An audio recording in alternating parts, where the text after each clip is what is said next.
ಯತ್ರೈವ ಯತ್ರೈವ ಮನೋಮದೀಯಂ ತತ್ರೈವ ತತ್ರೈವ ತವ ಸ್ವರೂಪಂ ಯತ್ರೈವ ಯತ್ರೈವ ಶಿರೋಮದೀಯಂ ತತ್ರೈವ ತತ್ರೈವ ಪದದ್ವಯಂ ತೇ. ಅನ್ನಪೂರ್ಣೆ ಸದಾಪೂರ್ಣೆ ಶಂಕರ ಪ್ರಾಣವಲ್ಲಭೆ ಜ್ಞಾನ ವೈರಾಗ್ಯ ಸಿದ್ಧ್ಯರ್ಥಂ ಭಿಕ್ಷಾಂ ದೇಹಿ ಚ ಪಾರ್ವತಿ.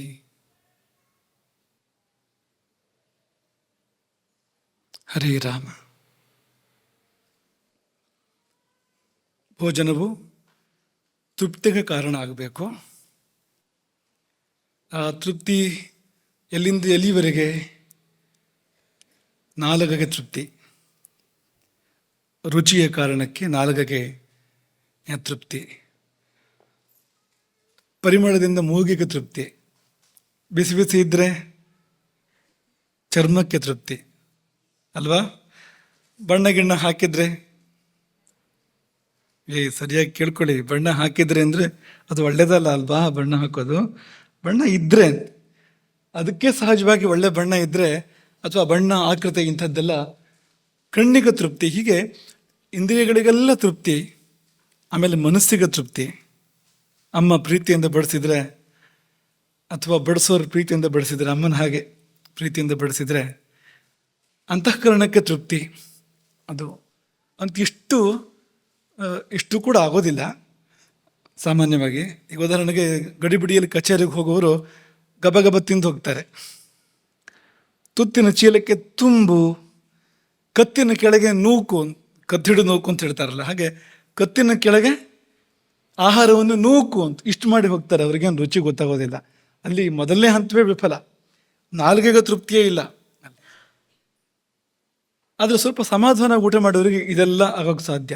ಇಂದ್ರಿಯಗಳ ತೃಪ್ತಿ ಮತ್ತು ಅದು ಕರಣ ತೃಪ್ತಿ ಅಂತ ಹೇಳ್ತಾರೆ. ಇಂದ್ರಿಯ ಕರಣ ತೃಪ್ತಿ ಮತ್ತು ಅಂತಃಕರಣ ತೃಪ್ತಿ, ಕರಣಾಧಿಪನ ಅಥವಾ ಅಂತಃಕರಣಾಧಿಪನ ಜೀವನ ತೃಪ್ತಿ. ಜೀವಕ್ಕೂ ತೃಪ್ತಿ ಆಗುತ್ತಂತೆ. ಊಟ ಮಾಡುವಂತೆ ಮಾಡಿದರೆ ಜೀವಕ್ಕೂ ತೃಪ್ತಿ ಆಗುತ್ತೆ.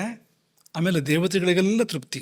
33 ಕೋಟಿ ದೇವತೆಗಳಿಗೆ ತೃಪ್ತಿ, ದೇವದೇವರಿಗೆ ತೃಪ್ತಿ. ಇಷ್ಟಾದಾಗ ಅದು ಯಜ್ಞ ಅಂತಾಯಿತು. ಭೋಜನ ಯಜ್ಞ ಅಂತ ಆಗೋದು ಯಾವಾಗ ಅಂದರೆ, ಕೇವಲ ನಮಗೇನೋ ತೃಪ್ತಿ ಆಯಿತು ಒಂದು ಮಾತ್ರಕ್ಕೆ ಭೋಜನ ಯಜ್ಞ ಅಂತ ಆಗೋದಿಲ್ಲ. ಅಥವಾ ಗಲಬಿಲಾದ ಕರಣಂ, ಗಂಟಲ ನಾಳದಿಂದ ಕೆಳಕ್ಕೆ ಹೋಯಿತು ಅಂತ, ಇಷ್ಟರಿಂದಾಗಿ ಅದು ಯಜ್ಞ ಅಂತ ಆಗೋದಿಲ್ಲ. ಯಜ್ಞ ಅಂತ ಆಗಬೇಕಾದ್ರೆ ಒಳಗಿರುವ 33 ಕೋಟಿ ದೇವತೆಗಳಿಗೆ ಮತ್ತು ದೇವ ಪರಮಾತ್ಮನಿಗೆ ತೃಪ್ತಿ ಆಗಬೇಕು. ತೃಪ್ತಿ ಆಗುವಂತೆ ಉಣ್ಣೋದನ್ನು ಕಲಿಬೇಕು ನಾವು.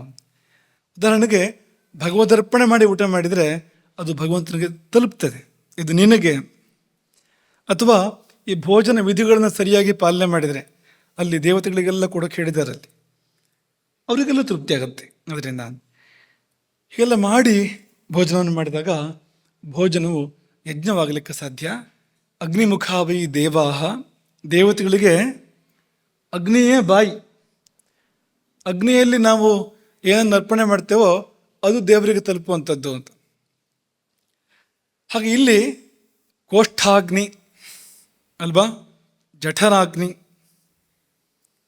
ವೈಶ್ವಾನರ, ಅವನ ಮೂಲಕವಾಗಿ ದೇವತೆಗಳಿಗೆ ಮತ್ತು ದೇವ ಪರಮಾತ್ಮನಿಗೆ ಈ ಅನ್ನವು ಹೋಗಿ ತಲುಪುವಂಥದ್ದು. ಹಾಗೆ ಊಟ ಮಾಡಲಿಕ್ಕೆ ಕಲಿತರೆ ಅವನು ಆತ್ಮಯಾಜಿ ಅಂತ ಅನ್ಸ್ಕೊಳ್ತಾನೆ.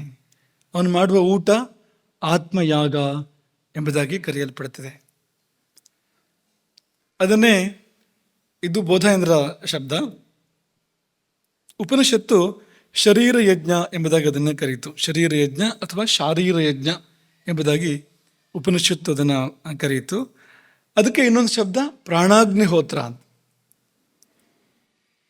ಇವೆಲ್ಲ ತುಂಬ ಉನ್ನತವಾದ ನೆಲೆಯನ್ನು ತೋರಿಸ್ಕೊಡ್ತೇವೆ. ಊಟಕ್ಕೆ ಎಷ್ಟು ವ್ಯಾಪ್ತಿ ಇದೆ, ಊಟ ಮಾಡಿ ಹೇಗೆ ಉದ್ಧಾರ ಆಗ್ಬೋದು ಅಂತ.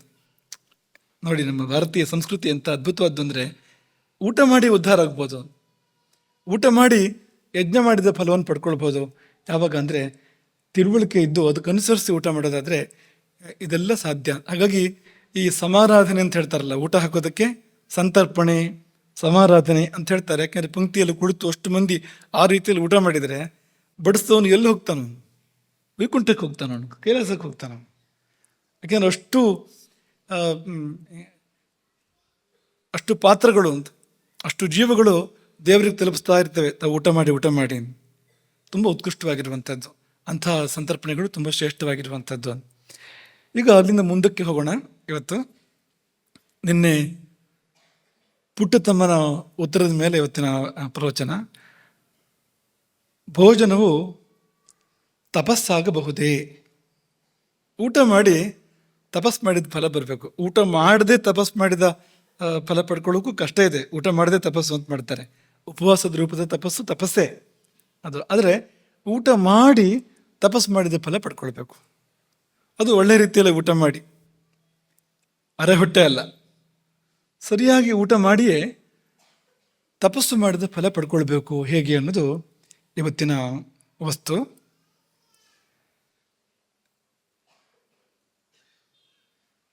ಈ ಏಕಮೂಲಿಕಾ ಪ್ರಯೋಗ ಅಂತ ಒಂದಿದೆ ಆರೋಗ್ಯಶಾಸ್ತ್ರದಲ್ಲಿ. ಅಂಥದ್ದೊಂದು ಮೂಲಿಕೆ, ಅದು ಎಂಥದ್ದು ಅಂದರೆ ಎಲ್ಲ ರೋಗಕ್ಕೂ ಅದೇ ಔಷಧ ಅಂತ. ಅಂಥದ್ದೊಂದು ಯಾರು ತಯಾರಿಸಿದರೆ, ಹಳೆ ಕಾಲದಲ್ಲಿ ಗುಳಿಗೆಗಳಿರ್ತಿದ್ವು. ಈ ಗುಳಿಗೆಯನ್ನು ನೀರಿನಲ್ಲಿ ಹೀಗೆ 3 ಸಾರಿ ಇದ್ದರೆ ಇಂಥ ರೋಗಕ್ಕೆ, ಹಾಗೆ ಜೇನಲ್ಲಿ ತೆಗೆದ್ರೆ ಅದು ಅಂಥ ರೋಗಕ್ಕೆ ಅನ್ನೋ ಥರ ಒಂದು ಗುಳಿಗೆನೇ ಹಲವು ರೋಗಕ್ಕೆ ಅದು ಚಿಕಿತ್ಸೆಯಾಗಿ ಬರ್ತಾ ಇತ್ತು. ಇವತ್ತದು ಅವೆಲ್ಲ ನಷ್ಟವಾಗಿದೆ. ಇದ್ದರೂ ಅವ್ರಿಗೆ ಏನು ಮಾಡಬೇಕು ಅಂತಲೇ ಗೊತ್ತಿಲ್ಲ, ಆ ಗುಳಿಗೆಯನ್ನು ಹೇಗೆ ಬಳಸಬೇಕು ಅಂತ ಗೊತ್ತಿಲ್ಲ. ಆ ತರಹ ಆಗಿದೆ. ಹಿಂದಿನ ಹಳೆ ವೈದ್ಯ ಪಂಡಿತರುಗಳ ಮನೆಗಳಲ್ಲೆಲ್ಲ ಅದು ಇರ್ತಾ ಇತ್ತು. ವಿದ್ಯೆ ನಷ್ಟವಾದಾಗ ಅದು ಇದ್ದೂ ಪ್ರಯೋಜನ ಇಲ್ಲ ಅನ್ನೋ ಥರ ಆಗಿದೆ. ಹಾಗೆ ಈಗ ಒಂದು ಔಷಧ ಹಲವು ರೋಗಕ್ಕೆ ಪರಿಹಾರ ಅನ್ನೋ ಹಾಗೆ ಒಂದು ಮೂಲದಿಂದ ಹಲವು ತೊಂದರೆಗಳು, ಎಲ್ಲ ತೊಂದರೆಗಳಿಗೂ ಒಂದೇ ಮೂಲ ಜೀವನದಲ್ಲಿ. ಗುರುತಿಸೋಕೆ ಸಾಧ್ಯವ ಅದನ್ನು? ಆ ಒಂದು ಮೂಲದಿಂದಲೇ ಜೀವನದ ಎಲ್ಲ ಸಮಸ್ಯೆಗಳು ಬರ್ತಾ ಇದೆ. ಯಾವುದದು? ಯಾವುದು? ಪಾಪ. ನೀವು ಆಮ ಅಂದ್ರೆ ಆಮ ರೋಗಗಳಿಗೆ ಕಾರಣ. ನಮಗೆ ಪಾಪ ಅಂತ ಕೇಳ್ಬಿಡ್ತು, ಅಥವಾ ಪಾಪ ಅಂತ ಹೇಳ್ತಾ ಇದೀವಿ. ನಿಮಗೆ ಪಾಪವೇ ಎಲ್ಲ ಸಮಸ್ಯೆಗಳಿಗೂ ಮೂಲ. ನಮ್ಗೆ ಏನೇನು ಜೀವನದಲ್ಲಿ ಪ್ರತಿಕೂಲತೆಗಳು ಬರ್ತಾ ಇದೆಯೋ ಅದಕ್ಕೆಲ್ಲ ಕಾರಣ ಪಾಪವೇ. ಶತ್ರುವಲ್ಲ, ಪಾಪ ಶತ್ರು. ಇದರಿರುವವನು ಶತ್ರುವಾಗಿ ವರ್ತಿಸಲು ಏನು ಕಾರಣ ಅಂದರೆ ನಮ್ಮ ಪಾಪ ಕಾರಣ.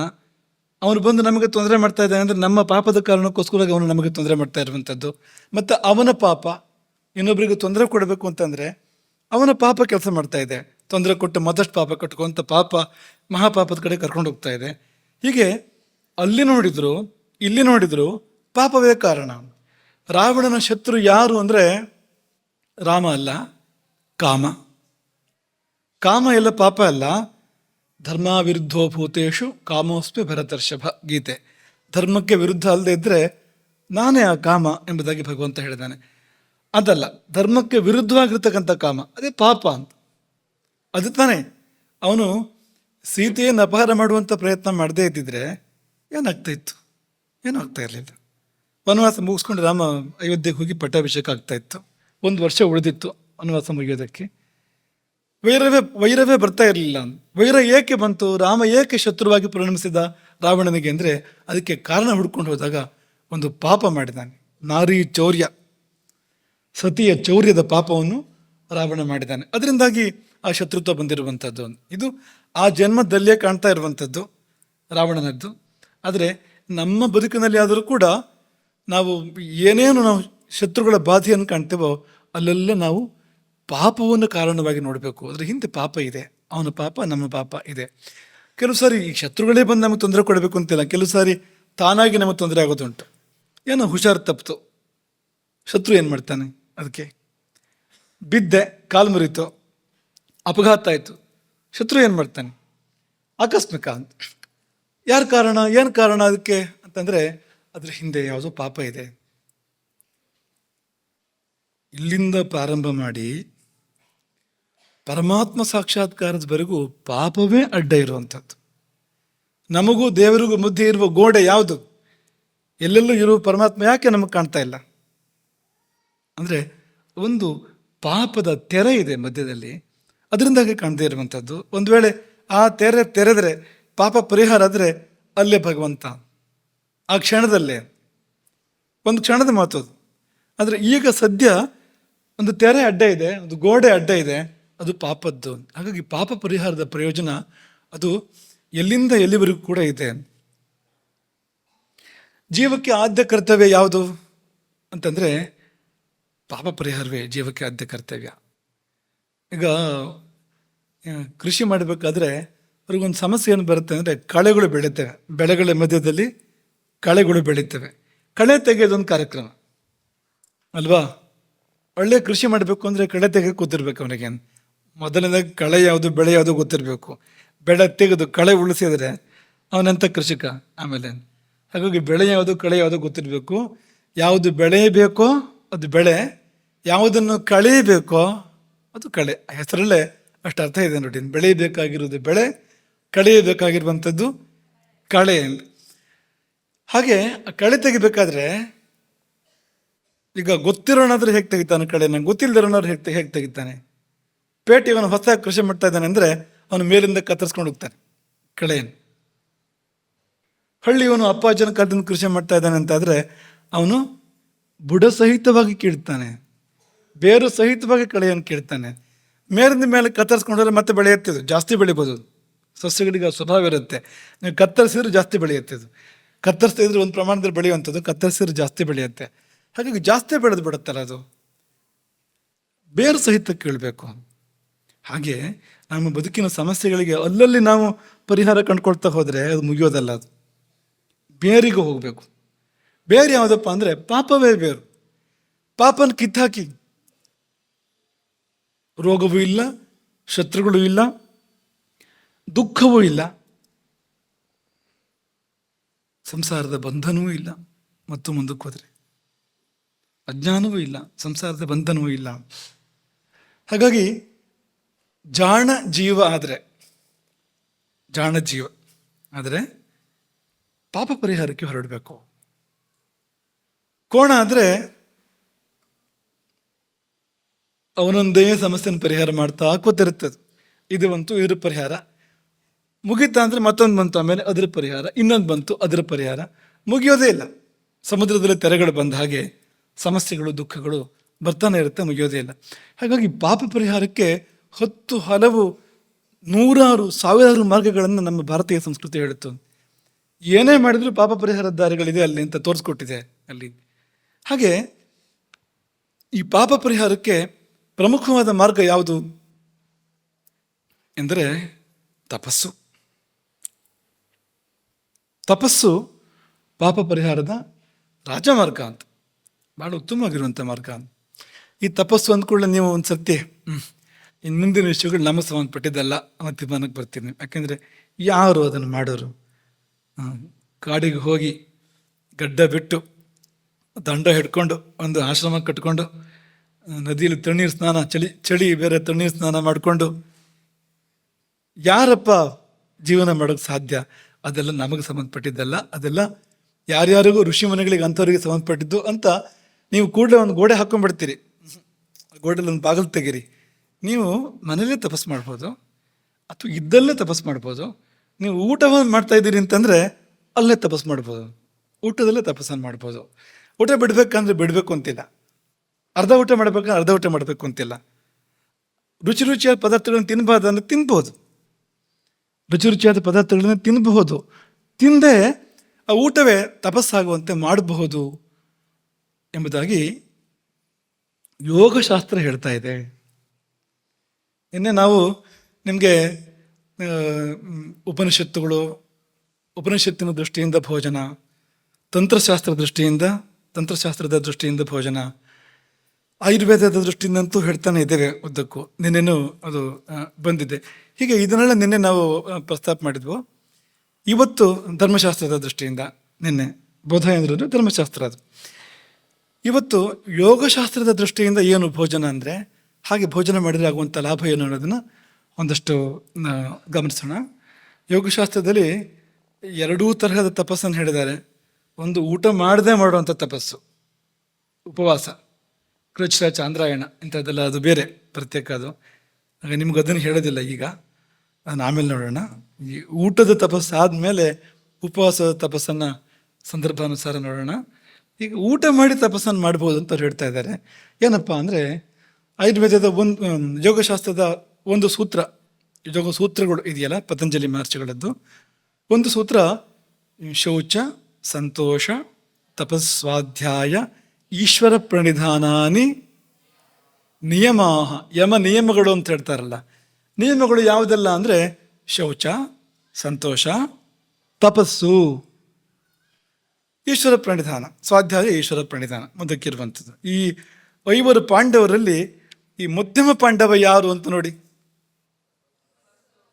ಅಲ್ವಾ? ಆ ಕಡೆಯಿಂದಲೂ 3ನೇ, ಈ ಕಡೆಯಿಂದಲೂ 3ನೇ. ಶೌಚ, ಸಂತೋಷ, ತಪಸ್ಸು. ಆಚೆ ಕಡೆಯಿಂದ ಬಂದರೆ ಈಶ್ವರ ಪ್ರಣಿಧಾನ, ಸ್ವಾಧ್ಯಾಯ, ತಪಸ್ಸು. ಇದು ಅರ್ಜುನ ಇದ್ದಾಗ ಅಂತ.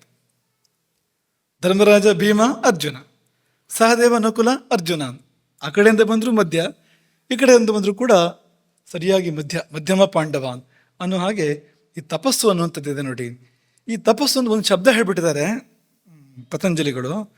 ಅದಕ್ಕೆ ಬೇರೆ ಬೇರೆ ರೀತಿ ವ್ಯಾಖ್ಯಾನ ಮಾಡಿದ್ದಾರೆ. ಅದಕ್ಕೆ ಆ ತಪಸ್ಸು ಅಂದ್ರೆ ಏನು ಅಂತ ಅದೆಲ್ಲ ಸರಿನೇ, ಎಲ್ಲ ವ್ಯಾಖ್ಯಾನಗಳು ಸರಿನೇ, ತಪ್ಪೇನಿಲ್ಲ. ಅದರಲ್ಲಿ ಯೋಗ ಸುಧಾಕರ ಎನ್ನುವ ತುಂಬ ಸುಂದರವಾದ ಒಂದು ವ್ಯಾಖ್ಯಾನ, ತುಂಬ ಒಳ್ಳೆಯ ಒಂದು ವ್ಯಾಖ್ಯಾನ.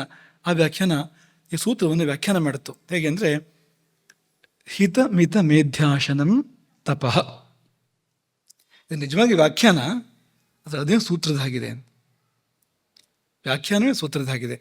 ಇದು ಎಂತಹ ಸೂತ್ರ ಅಂದರೆ ಹಿತಭುಕ್, ಮಿತಭುಕ್, ಋತುಭುಕ್ ಎನ್ನೋದು ಎಂಥ ಒಂದು ಸೂತ್ರವೋ ಜೀವನಕ್ಕೆ, ಅದಕ್ಕೇನೂ ಕಡಿಮೆ ಇಲ್ಲ, ಒಂದು ತೂಕ ಮೇಲಿರ್ಬೋದು ಅಂತ. ಹಿತ ಮಿತ ಮೇಧ್ಯಾಶನಂ ತಪಃ ಎನ್ನುವಂಥ ಸೂತ್ರ ಬರೀ ಒಂದು ಆರೋಗ್ಯದ ಕಾರಣಕ್ಕೆ ಮಾತ್ರ ಅಲ್ಲ, ಎಲ್ಲ ಕಾರಣಕ್ಕೂ ಸಲ್ಲುವಂಥದ್ದು ಅಂಥದ್ದು. ಬರೀ 3 ಶಬ್ದಗಳು, ಹಿತ ಮಿತ ಮೇಧ್ಯಾನ್. ಅಲ್ಲಿ ಹೇಗೆ ಹಿತಭುಕ್, ಮಿತಭುಕ್, ಋತುಭುಕ್ ಅಂತ ಹೇಳಿದ್ರೋ ಹಾಗೆ 3 ಪದಗಳನ್ನು ಬಳಸಿ ನಿಮ್ಮ ಆಹಾರ ಹೀಗಿರಬೇಕು, ಹಾಗಿದ್ರೆ ಅದು ತಪಸ್ಸು ಅಂತ ಅವ್ರು ಹೇಳಿದ್ದಾರೆ. ನಮ್ಮ ಭಾರತೀಯ ಋಷಿ ಮಹರ್ಷಿಗಳು ಎಷ್ಟು ಅದ್ಭುತವಾದ ಶೈಲಿ, ಭಾಷೆ ಅವರಿದ್ದು ನೋಡಿ. 3 ಶಬ್ದಗಳು, ಅದರ ಮೂಲಕವಾಗಿ ಇಡೀ ಬದುಕಿಗೆ ಬೇಕಾದ ಸೂತ್ರ. ಎಲ್ಲ ವಿಷಯಗಳು ಇಲ್ಲೇ ಬರುತ್ತೆ, ಈ 3 ಶಬ್ದದಲ್ಲೇ ಬರೋ ಹಾಗಿದೆ. ಹಾಗಾಗಿ ಈ ಆಹಾರ ನಿಯಮವೇ ತಪಸ್ಸು ಎಂಬುದಾಗಿ ಹೇಳಿದರು. ಇದರಿಂದ ಪಾಪಕ್ಷಯ. ಈ ಪಾಪಕ್ಷಯ ಅನ್ನೋದಕ್ಕೆ ಮತ್ತೊಂದು ಯೋಗ ಸೂತ್ರ ಇದೆ, ಕಾಯೇಂದ್ರಿಯ ಸಿದ್ಧಿ ಅಶುದ್ಧಿ ಕ್ಷಯ ತಪಸ್ಸಃ. ತಪಸ್ಸಿನಿಂದಾಗಿ ಅಶುದ್ಧಿ ಕ್ಷಯ, ನಮ್ಮೊಳಗೇನು ಮೈಲಿಗೆ ಸೇರಿದೆ, ಅಶುಚಿ ಸೇರಿದೆ, ಪಾಪ, ಅದೆಲ್ಲ ಒಂದೇ. ಅದೆಲ್ಲ ಪರಿಹಾರ ತಪಸ್ಸಿನಿಂದ ಬೇರೆ ಕಡೆ ವಿವರಣೆ ಕೊಟ್ಟಿದೆ. ನಿರ್ವರ್ತ್ಯಮಾನಮೇವ ತಪೋ ಹಿನಸ್ತಿ ಅಶುದ್ಧ್ಯಾವರಣ ಮಲಂ. ವ್ಯಾಸಭಾಷ್ಯ, ಇದೇ ಸೂತ್ರಕ್ಕೆ ವ್ಯಾಸಭಾಷ್ಯ.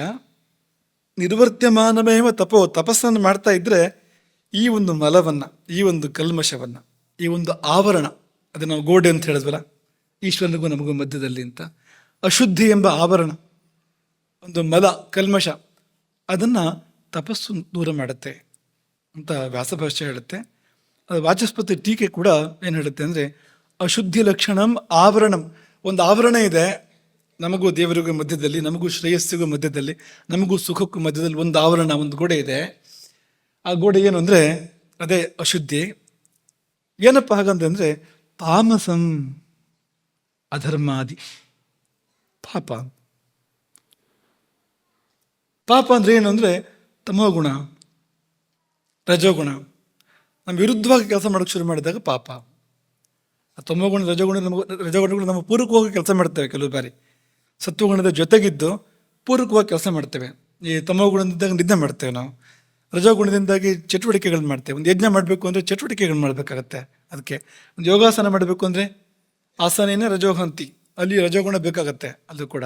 ಹಾಗಾಗಿ ಅದೆಲ್ಲ ಅಲ್ಲ, ನಮ್ಮ ವಿರುದ್ಧ ಕೆಲಸ ಮಾಡ್ತಾ ಇರ್ತಕ್ಕಂಥ ತಮೋಗುಣ, ರಜೋಗುಣಗಳು, ಅದೇ ಪಾಪ ಅಂದರೆ ಅಂತ ಇಲ್ಲಿ ತಮಸ್ಸೆ ಪಾಪ ಅಂತ ಅನ್ನೋದನ್ನು ಹೇಳಿದ್ರು. ಈಗ ಇಲ್ಲಿ ಗಮನಿಸೋಣ, ಪಾಪವನ್ನು ತಪಸ್ಸು ಸುಡುತ್ತೆ. ತಪಸ್ ಅನ್ನೋ ಶಬ್ದಕ್ಕೆ ಸುಡುವಿಕೆ ಅರ್ಥ. ತಪಸ್ ಸಂತಾಪ ಅಂತ ಧಾತು, ಆ ಧಾತುವಿಗೆ ಸುಡುವಿಕೆ ಅರ್ಥ. ಪರಿತಾಪ, ಪಶ್ಚಾತ್ತಾಪ, ತಾಪ, ತಾಪತ್ರಯ ಎಲ್ಲ ಸುಡುವುದಂತಲೇ ಅರ್ಥ. ಇಲ್ಲೆಲ್ಲ ಅಂತ ಬೇರೆ ಏನೂ ಇಲ್ಲ, ಸುಡುವುದಂತಲೇ ಅರ್ಥ. ಹಾಗಾಗಿ ತಪಸ್ಸು ಸುಡುವಿಕೆ. ಈ ಸುಡುವಿಕೆಗೂ ಆಹಾರ ನಿಯಮಕ್ಕೂ ಏನು ಸಂಬಂಧ ಅನ್ನೋದನ್ನು ಮುಂದಕ್ಕೆ ನಾವು ಗಮನಿಸೋಣ. ಅದಕ್ಕಿಂತ ಮುಂಚೆ ಪಾಪಗಳನ್ನು ಗಮನಿಸೋಣ. ಪಾಪ ಹೇಗೆ ಕೆಲಸ ಮಾಡ್ತದೆ ಅನ್ನೋದನ್ನು ಗಮನಿಸೋಣ. ಪಾಪದಲ್ಲಿ 2 ವಿಧ ಅಥವಾ 2 ಹಂತ. ಪಾಪ ನಮಗೆ ಬಾಧೆ ಕೊಡೋದು ಒಳಗೆ ಸೇರಿದ ಮೇಲೆ. ಇದನ್ನು ಚೆನ್ನಾಗಿ ಮನಸ್ಸಲ್ಲಿಟ್ಕೊಳ್ಳಿ. ಪಾಪ ನಮಗೆ ಬಾಧೆ ಕೊಡೋಕೆ ಶುರು ಮಾಡೋದು ಯಾವಾಗ ಅಂದರೆ ಒಳಗೆ ಸೇರಿದ ಮೇಲೆ, ಆಳಕ್ಕೆ ಇಳಿದ ಮೇಲೆ, ಒಳಗೆ ಸೇರಿದ ಮೇಲೆ ನಮಗೆ ಬಾಧೆ ಕೊಡೋಕೆ ಶುರು ಮಾಡೋದು. ಅದು ಆರಂಭದಲ್ಲಿ ಹೊರಗೆ ಇರುತ್ತೆ. ಅದು ಎಲ್ಲ ಪಾಪ ಅಲ್ಲ, ಎಷ್ಟೋ ಪಾಪಗಳು ಹೊರಗವಚದಲ್ಲಿ ಇರ್ತವೆ. ಹಾಗೆ ಬಿಟ್ಟರೆ ನಿಧಾನಕ್ಕೆ ಒಳಗೆ ಸೇರಿಕೊಳ್ಳುತ್ತೆ. ಇದು ಅದರ 2 ವಿಧ, ಹೊರಗವಚದಲ್ಲಿ ಇರುವುದು, ಒಳಗೆ ಸೇರಿರುವುದು ಅಂತ. ಪಾಪವನ್ನು 2ಆಗಿ ನಾವು ಹೇಳ್ಬೋದು. ಈ ಹೊರಗವಚದಲ್ಲಿ ಇರುವ ಪಾಪ ಒಳಗೆ ಸೇರುತ್ತೆ. ಯಾವಾಗ ಅಂದರೆ ಅಲ್ಲೇ ಅದನ್ನು ತೊಳ್ಕೊಳ್ಳದೆ ಇದ್ದರೆ. ಈಗ ಸ್ನಾನ ಮಾಡ್ತೇವೆ ನಾವು ಪ್ರತಿನಿತ್ಯ. ಸ್ನಾನದ ನೇಮ ಇದೆ ಅಲ್ವ ಪ್ರತಿನಿತ್ಯ. ಸ್ನಾನ ಯಾಕೆ ಮಾಡಬೇಕು ಅಂದರೆ, ಹಿಂದೆ ನಿಮಗೆ ಇದನ್ನು ಹೇಳಿತ್ತು ಕರ್ಮದ ಪ್ರವಚನದಲ್ಲಿ ಅಥವಾ ಜೀವ್ಯಾನದಲ್ಲಿ ಎಲ್ಲ ಒಂದು ಕಡೆ ನಿಮಗೆ ಇದನ್ನು ಹೇಳಿದ್ದು ಅಂತ ನೆನಪು ನಮಗೆ. ಸ್ನಾನ ಕೇವಲ ಹೊರಗಿನ ಕುಳಿಯನ್ನು ತೊಳೆಯುವ ಸಲುವಾಗಿ ಅಲ್ಲ ಅಂತ. ಈ ಮೇಲಿಂದ ಕೆಳಗೆ ಇಳಿದು ಬರುವ ನೀರು ಪಾಪವನ್ನು ಕೂಡ ತೊಳ್ಕೊಂಡು ಹೋಗುತ್ತೆ. ನೀರಿಗೆ ಆ ಶಕ್ತಿ ಇದೆ. ಪಂಚಭೂತಗಳಲ್ಲಿ ಒಂದು ಅದು. ಪಂಚಭೂತಗಳೆಲ್ಲವೂ ಕೂಡ ಪಾಪ ಪರಿಹಾರ ಮಾಡ್ತವೆ. ಅದರಲ್ಲಿ ನೀರು ಕೂಡ ವಿಶೇಷವಾಗಿ ಪಾಪ ಪರಿಹಾರ ಮಾಡುವ ಯೋಗ್ಯತೆ ಉಳ್ಳದ್ದು. ನಾವು ಸ್ನಾನ ಮಾಡುವಾಗ ಅದರಲ್ಲಿಯೂ ಉಕ್ತ ಕ್ರಮದಲ್ಲಿ ಸ್ನಾನ ಮಾಡುವಾಗ, ನೀವು ಗಂಗಾ ಸ್ನಾನ ಮಾಡಿದರೆ ಅಥವಾ ಯಾವುದು ಜಲಪಾತದ ಕೆಳಗೆ ನೀವು ಸ್ನಾನ ಮಾಡ್ತಾ ಇದ್ರೆ ಅಥವಾ ತಣ್ಣೀರು ಸ್ನಾನ ಮಾಡ್ತಾ ಇದ್ರೆ, ಹೇಳಿದ ಕ್ರಮದಲ್ಲಿ ಸ್ನಾನ ಮಾಡ್ತಾ ಇದ್ರೆ, ಹೀಗೆ ಸ್ನಾನ ಮಾಡ್ತಾ ಇದ್ದಾಗ ಮೇಲೆ ಯಾವ ನೀರಾದರೂ ಕೂಡ ತೊಳ್ಕೊಂಡು ಹೋಗುತ್ತೆ ಪಾಪವನ್ನು. ಸರಿಯಾಗಿ ಮಾಡಿದಾಗ ಜಾಸ್ತಿ ಪಾಪವನ್ನು ತೊಳ್ಕೊಂಡು ಹೋಗುತ್ತೆ. ಹೀಗೆ ಹೊರಗಿಂದ ಹೊರಗೆ ನಮ್ಮ ಪಾಪವನ್ನು, ಹೊರಗಿರ್ತಕ್ಕಂಥ ಹೊರಗವಚದ ಪಾಪಗಳನ್ನು ತೊಳೆಯುವಂಥ ಒಂದು ಮಾಧ್ಯಮ ಸ್ನಾನ. ಹಾಗಾಗಿ ಮುಂದೆ ಹೋದಾಗ ಸ್ನಾನ ಜಾಸ್ತಿ ಹೇಳಿದ್ದಾರೆ. ಹೆಚ್ಚೆಚ್ಚು ಶುದ್ಧವಾಗಿರಬೇಕು ಅಂದರೆ ಹೆಚ್ಚೆಚ್ಚು ಸ್ನಾನ ಮಾಡಬೇಕು ಅಂತ. ಬ್ರಹ್ಮಚಾರಿಗೆ 1 ಸ್ನಾನ, ಗೃಹಸ್ಥನಿಗೆ 2 ಸ್ನಾನ, ಸನ್ಯಾಸಿಗಳಿಗೆ 3 ಸ್ನಾನ. ಹೆಚ್ಚೆಚ್ಚು ಯಾರು ಶುದ್ಧವಾಗಿರಬೇಕೋ ಅವರು ಹೆಚ್ಚೆಚ್ಚು ಸ್ನಾನಗಳನ್ನು ಮಾಡಬೇಕು ಅನ್ನೋ ನಿಯಮ. ಪಂಚಕಾಲ ಸ್ನಾನ ಅಥವಾ ಏನಾದ್ರು ಒಂದು ದೋಷ ಕಂಡು ಬಂತು ಒಂದು ಸ್ನಾನ ಮಾಡು ಕೂಡಲೇ ಅಂತ. ಸ್ನಾನ ಮಾಡೋದು ಯಾಕೆ ಅಂದರೆ, ನಾನು ಸ್ವಚ್ಛವಾಗಿದ್ದೇನಲ್ಲ ಅಂದರೆ ಅದಲ್ಲ, ಕಾಣದೇ ಇರುವ ಕೊಳೆ ಇದೆಯಲ್ಲ ಪಾಪ ಅನ್ನೋದು, ಅದು ತೊಳೆದು ಹೋಗಬೇಕು. ಅದು ಆ ಕಾರಣಕ್ಕೆ ಒಂದು ಸತ್ತ ಸುದ್ದಿ ಬಂತು ಅಂದರೆ ಸ್ನಾನ ತುಂಬ ದೊಡ್ಡ ಮಾಧ್ಯಮ ಪಾಪ ತೊಳೆಯೋದಕ್ಕೆ ಸ್ನಾನ ಅನ್ನೋದು. ಯಾಕೆಂದರೆ ಪಂಚಭೂತಗಳಲ್ಲೊಂದು ನೀರು, ಅದು ತಾಯಿ ಕೆಲಸ ಮಾಡುತ್ತೆ. ಅದು ನಮ್ಮ ಪಾಪಗಳನ್ನು ದೂರ ಮಾಡುತ್ತೆ. ಇಂಥದ್ದನ್ನೆಲ್ಲ ಆಗಿಂದಾಗ ತೊಳ್ಕೊಳ್ಳದೇ ಇದ್ರೆ ಅಂತ. ಅಥವಾ ಉದಾಹರಣೆಗೆ ಹೇಳೋದಾದರೆ, ಈಗ ಎಲ್ಲ ಹೊರಗೆ ಹೋಗಿ ಮನೆಗೆ ಬರ್ತೇವೆ. ಹಳೆ ಕಾಲದ ಕ್ರಮ ಕಾಲು ತೊಳ್ಕೊಂಡು ಮನೆ ಒಳಗಡೆ ಬರಬೇಕು ಅಂತ. ಅದನ್ನು ಮಾಡೋದಿಲ್ಲ. ಈಗ ಸೀದಾ ಒಳಗಡೆ ಬರ್ತೇವೆ. ಧೂಳು ಒಳಗೆ ಬಂತು. ಆ ಒಳಗೆ ಬಂದ ಧೂಳು ಅದು ಹಾಗೆ ಉಳ್ಕೊಂಡ್ರೆ ಮನೆಯಲ್ಲಿ, ಅದು ಸಮಯ ಕಳೆದಂತೆ ಅಥವಾ ಮನೆಯಲ್ಲಿ ಉಳ್ಕೊಂಡ್ರೆ ಸಮಯ ಕಳೆದಂತೆ ರಜೋಗುಣ. ಅದು ಧೂಳಿಗೆ ಸಂಸ್ಕೃತ ಪದ ರಜಸ್ ಅಂತ. ಅದು ರಜೋಗುಣವೇ ಅದು. ಆ ಕಾರಣಕ್ಕೋಸ್ಕರ ರಜಸ್ಸನ್ನು ಶಬ್ದದಿಂದ ಕರಿತಾ ಇರ್ತಕ್ಕಂಥದ್ದು. ಅದು ಚಿತ್ತ ಚಾಂಚಲ್ಯವನ್ನು ಉಂಟು ಮಾಡುವಂಥದ್ದು, ನಮ್ಮನ್ನು ವಿಚಲಿತಗೊಳಿಸುವಂಥದ್ದು. ಹಾಗಾಗಿ ಅದು ಬಿಟ್ಟರೆ ಅದು ಒಳಗೆ ಸೇರ್ತಾ ಹೋಗುತ್ತೆ. ಈಗ ಮಣ್ಣೆಲ್ಲರೂ ಧೂಳಿದ್ರೆ ನೀವು ಮೊದಲನೇ ದಿನ ಗುಡಿಸಿದ್ರೆ ಹೋಗುತ್ತೆ. ಅದು ಬಿಟ್ಟರೆ ಅಂಟುಕೊಳ್ಳುತ್ತೆ ಅಲ್ಲೇ ಅದು. ಹಾಗೆ ಅಂತ ಯಾರಿಗೊಬ್ಬನಿಗೆ ನಾವು ನೋವಾಗ್ತಾರ ಮಾತಾಡೋದು ಅಂತ ಅಂದ್ಕೊಳ್ಳಿ. ನೀವು ಒಬ್ಬನು ನೋಯಿಸೋದು ಮಾತಿಂದ. ಆಗಿಂದಾಗ ತೊಳ್ಕೊಳ್ಬೇಕದನ್ನ. ಹೇಗೆ ಅಂದರೆ, ಕ್ಷಮೆ ಕೇಳಬೇಕು, ಅವನಿಗೆ ಸಮಾಧಾನ ಮಾಡಬೇಕು. ನಮಗೆ ತಪ್ಪಿದ್ದಾಗ ಅವನಿಗೆ ಹೇಳಬೇಕಾದಂತೆ ಹೇಳಿ ಕ್ಷಮೆ ಕೇಳಿದ ಅಂತ ಅಲ್ಲಿ ತೊಳ್ಕೊಂಡು ಅವನಿಗೆ ನೋವು ಹೋಯ್ತು ಅಂದರೆ ಅಲ್ಲಿಗೆ ಮುಗೀತು ಅಂತ ಅರ್ಥ. ಅದು ಬಿಟ್ಟರೆ ಅವನಿಗೆ ನೆನಪಾದಾಗೆಲ್ಲ ನೋವಾಗ್ತಾ ಇರುತ್ತೆ. ನೋವಾದಾಗೆಲ್ಲ ನಮಗೆ ಪಾಪ ಬರ್ತಾ ಇರುತ್ತೆ. ಅವನಿಗೆ ಎಷ್ಟು ಬಾರಿ ನೋವಾಗುತ್ತೋ ನೆನಪಾಗಿ ಅಷ್ಟು ಬಾರಿ ನಮಗೆ ಪಾಪ ಬರುತ್ತೆ ಅಂತ. ಪ್ರತಿ ನೋವಿಗೂ ನಾವು ಕಾರಣ ಆಗಿದ್ದರಿಂದ ಪ್ರತಿ ಸತ್ಯ ನೋವಾದಾಗಲೂ ನಮ್ಗೆ ಪಾಪ ಬರ್ತಾ ಇರುತ್ತೆ. ಆಗಿಂದಾಗ ತೊಳ್ಕೊಳ್ದಿದ್ದಾಗ ಆಗುವಂಥದ್ದು ಏನಂದರೆ ಆಳಕ್ಕಿಳಿಯುವಂಥದ್ದು, ಒಳಗೆ ಸೇರುವಂಥದ್ದು. ನಾವು ಇದೆಲ್ಲ ಗಮನಿಸೋದಿಲ್ಲ ಅಂತ, ಗಮನಿಸ್ತಾ ಇರೋದ್ರಿಂದ ಆಗುವಂಥದ್ದು. ಈಗ ಆ ಕಾಲದಲ್ಲಿ ನಿದ್ದೆ ಮಾಡ್ತೇವೆ ನಾವು, ಅದಕ್ಕೆ ಪ್ರಾಯಶ್ಚಿತ್ತ ಹೇಳಿದ್ದಾರೆ. ಪಾದಕೃಚ್ಛ್ರ ಅಂತ ಒಂದು ಪ್ರಾಯಶ್ಚಿತ್ತ ಹೇಳಿದ್ದಾರೆ, ಉಪವಾಸದ ವಿಧಿ ಹೇಳಿದ್ದಾರೆ ಅದಕ್ಕೆ ಅಂತ. ಅದನ್ನು ಮಾಡದೇ ಇದ್ದರೆ, ಅದ್ರ ಬದಲಿಗೆ ನಿತ್ಯ ಅದನ್ನೇ ಮಾಡ್ತಾ ಹೋದರೆ ಅದು ಆಳಕ್ಕೆ ಇಳಿತಾ ಹೋಗುತ್ತೆ. ಪಾಪ ಅದು ತುಂಬ ಆಳಕ್ಕೆ ಇಳಿತಾ ಹೋಗುತ್ತೆ. ತೆಗೆಯೋದು ಕಷ್ಟ ಅನ್ನೋ ಸ್ಥಿತಿ ಬರ್ಬೋದು. ಇದನ್ನು ತುಂಬ ಪ್ರಸಿದ್ಧವಾದ ಒಂದು ಶ್ಲೋಕ ಹೇಳ್ತಾ ಇದೆ. ಅದನ್ನು ಹೀಗೆಲ್ಲ ಆಗುತ್ತೆ ಅನ್ನೋದನ್ನು ಪಂಚಗವ್ಯ ತಗೊಳ್ಳೋ ಶ್ಲೋಕ. ಯತ್ವಗಸ್ಥಿಗತಂ ಪಾಪಂ ದೇಹೇ ತಿಷ್ಠತಿ ಮಾಮಕೆ ಪ್ರಾಶನಂ ಪಂಚಗವ್ಯಸ್ಯ ಹೇಳಿದಾರಲ್ವಾ. ಹಾಗೆ ಎಲ್ಲಿವರೆಗೂ ಹೋಗ್ಬೋದು, ಅಸ್ಥಿಯವರೆಗೂ ಹೋಯ್ತು ಅಂತ. ತ್ವಗ್ ಅಸ್ಥಿಗತಂ, ತ್ವಕ್ ಅಂದ್ರೆ ತುಂಬ ಹೊರಗಿದೆ, ಚರ್ಮ ಅಸ್ಥಿ ಅಂದ್ರೆ ತುಂಬ ಒಳಗಿದೆ. ಅಲ್ಲಿವರೆಗಿನ ಪಾಪವನ್ನು ಪಂಚಗವ್ಯ ತೆಗೆಯುತ್ತೆ, ಪಂಚಗವ್ಯ ಕಟ್ ಶಕ್ತಿ ಇದೆ. ಅಸ್ಥಿವರೆಗೆ ಹೋಗಿದ್ದನ್ನು ತೆಗೆಯುತ್ತೆ, ಮತ್ತೂ ಮುಂದಕ್ಕೆ ಹೋಗ್ಬೋದು ಪಾಪ ಅಂತ, ಪಂಚಗವ್ಯಕ್ಕಾಗೋದಿಲ್ಲ ಅದು. ಈಗ ಶುಕ್ರಧಾತುವಿಗೆ ಹೋಯ್ತು ಒಂದು ಸಂತಾನಕ್ಕೆ ಹೋಯ್ತು ಅಂತ ಪಂಚಗವ್ಯದಿಂದ ಶುದ್ಧಿ ಆಗೋದಿಲ್ಲ ಅದು. ಪಂಚಗವ್ಯ ವ್ಯಾಪ್ತಿ ಎಲ್ಲಿವರೆಗೆ ಅಂದರೆ ಮೂಳೆವರೆಗೆ ಪಂಚಗವ್ಯ ವ್ಯಾಪ್ತಿ ಇದೆ ಅಂತ. ಮೂಳೆಯಲ್ಲಿರೋ ಪಾಪವನ್ನು ಕೂಡ ತೆಗೆಯಬಲ್ಲದದು ಪ್ರಯೋಗ ಆದರೆ, ಸರಿಯಾಗಿ ಪ್ರಯೋಗ ಆದರೆ. ಅಷ್ಟು ಶಕ್ತಿ ಇದೆ ಅದಕ್ಕೆ. ಮೂಳೆವರೆಗಿನ ಪಾಪ ತೆಗೆಯೋದು ಅಂದರೆ ಸಣ್ಣ ವಿಷಯ, ಸಣ್ಣ ಕೆಲಸ ಅಲ್ಲ ಅದು. ಆದರೆ ಮತ್ತೂ ಆಳಕ್ಕೆ ಹೋದಾಗ ಇನ್ನೇನಾದ್ರು ಬೇಕು, ಅದಕ್ಕಿಂತ ಬಲವಾಗಿದೆ ಏನಾದ್ರು ಬೇಕಾಗತ್ತೆ. ಹೀಗೆ ಹೊರಗ ವಶದಲ್ಲಿದ್ದು ಪಾಪ ಒಳಗೆ ಸೇರೋದೊಂದು, ಕೆಲವು ಬಾರಿ ನೇರವಾಗಿ ಪಾಪ ಒಳಗೆ ಹೋಗೋದು ಉಂಟು. ಹೇಗೆ ಅಂದರೆ ಈ ಬೇಡದೇ ಇರುತ್ತೆ ಅಂದರೆ ಸೀದಾ ಒಳಗೆ ಹೋಗುತ್ತಲ್ಲ ಅದು. ಆಹಾರದ ಬಗ್ಗೆ ಯಾಕೆ ಜಾಗ್ರತೆ ಬೇಕು ಅಂದರೆ, ನೀವು ಅಲ್ಲದನ್ನು ತಿಂದರೆ, ನಿಷಿದ್ಧವಾದದನ್ನು ತಿಂದರೆ ನೀವು ಸೀದಾ ಒಳಗೆ ಹೋಗೋದ್ರಿಂದ ಪಾಪಕ್ಕೆ ನೇರ ಪ್ರವೇಶ.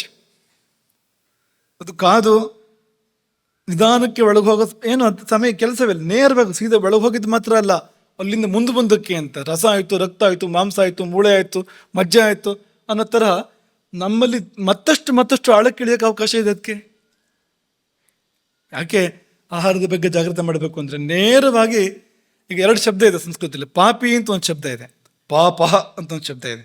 ಪಾಪಂ ಬೇರೆ, ಪಾಪಂ ಅಂದರೆ ಪಾಪ ಅಂತ ಅರ್ಥ ಅದಕ್ಕೆ ಕನ್ನಡದ ದುಷ್ಕರ್ಮದ ಫಲ ಪಾಪ ಅಂತ ಅರ್ಥ. ಆದರೆ ಪಾಪಿ ಪಾಪ, ಪಾಪಿ ಅಂದ್ರೇನು? ಪಾಪ ಉಳ್ಳವನು. ಪಾಪ ಅಂದ್ರೇನು? ಪಾಪವೇ ತಾನಾದವನು. ಅಂದರೆ ಅವನಲ್ಲಿ ಪಾಪ ಇದೆ ಅಂದ್ರೆ ಸ್ವಲ್ಪ ಅವನು ಇನ್ನೊಂಚೂರು ಬಾಕಿ ಇದೆ, ಅವನು ಪೂರ್ತಿ ಕೆಟ್ಟೋಗಿಲ್ಲ ಅದು ಅಂತ. ಸ್ವಲ್ಪ ಇವನು ಪಾಪ ಎರಡನ್ನೂ ಬೇರೆ ಮಾಡಿ ತೋರಿಸ್ಬೋದು, ಅವನಲ್ಲಿ ಪಾಪ ಇದೆ ಅಂತ. ಆದರೆ ಯಾವಾಗ ಮೈಯೆಲ್ಲ ಮನಸ್ಸೆಲ್ಲ ಪಾಪವೇ ಪೂರ್ತಿ ಅಂತ, ಒಳಗೆ ಹೊರಗೆ ಪೂರ್ತಿ ಪಾಪವೇ ವ್ಯಾಪಿಸಿದೆ ಅಂತ ಆದಾಗ ಸಂಸ್ಕೃತದ ಶಬ್ದ ಪಾಪ.